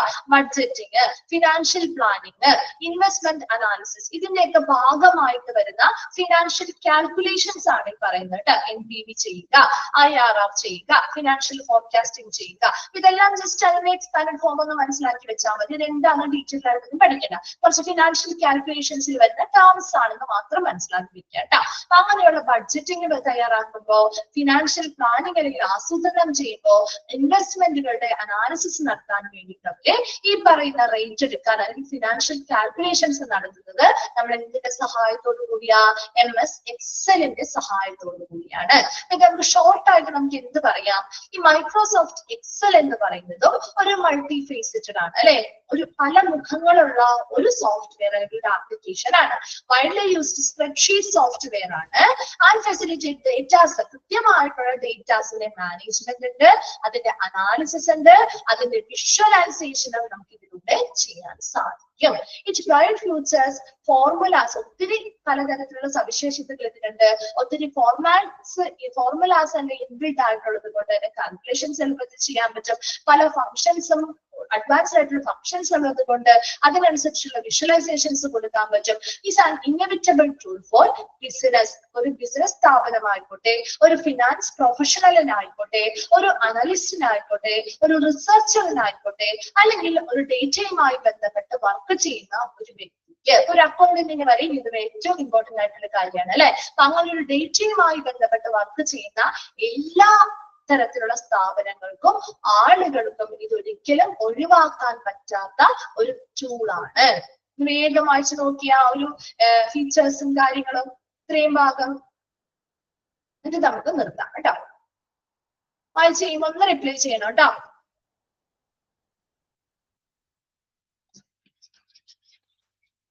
ആപ്ലിക്കബിലിറ്റി നമുക്ക് നെക്സ്റ്റ് ക്ലാസ്സിൽ എടുക്കാമേ.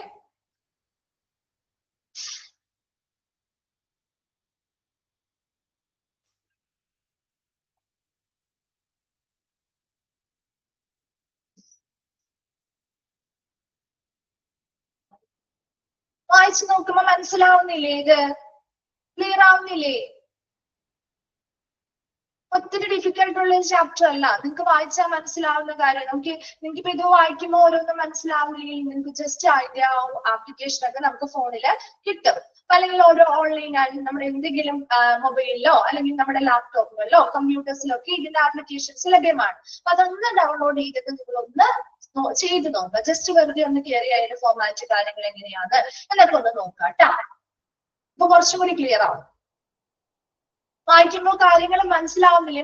മൂന്നിന്റെയും പ്രത്യേകതകൾ വ്യത്യസ്തമാണ് അല്ലെ. ഫീച്ചേഴ്സ് വ്യത്യാസമാണ്. അതങ്ങനെ മൂന്നായിട്ട് വ്യത്യാസമായിട്ട് മനസ്സിലാവുന്നില്ലേ? ഒരു സ്ലൈഡുമായി ബന്ധപ്പെട്ട് ചോദിച്ചാൽ അത് പവർ പോയിന്റ് ആണ് അല്ലെ. വേർഡിന്റെ ഡോക്യുമെന്റേഷൻ ആണെങ്കിൽ അത് ഏതാണ്? അല്ലെങ്കിൽ പ്രോസസിംഗ് ആണെങ്കിൽ അത് MS വേർഡ് ആണ്. എക്സൽ ആവുമ്പോൾ അവിടെ ഡേറ്റാസിന്റെ മാനേജ്മെന്റ്, അനാലിസിസ് അല്ലെ, അങ്ങനെയുള്ള കാര്യങ്ങളാണ്. വിഷ്വലൈസേഷൻ, ഇതൊക്കെയാണ് എക്സൽ നടക്കുന്നത്. അപ്പൊ കുറെ കാൽക്കുലേഷൻസ്, ഫോർമാറ്റിംഗ് അല്ലെ, ഇതൊക്കെയാണ് എക്സലിൽ നടക്കുക. വായിച്ച് ചെയ്യുമ്പോൾ റിപ്ലൈ ചെയ്യണം കേട്ടോ.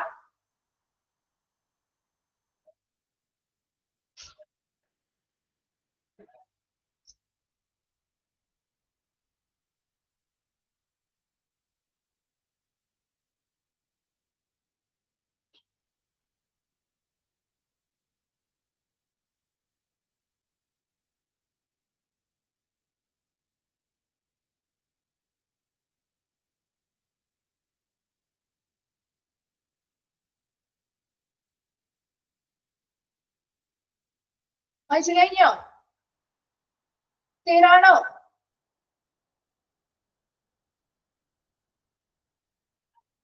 ഒന്ന് റിപ്ലൈ ചെയ്തേ.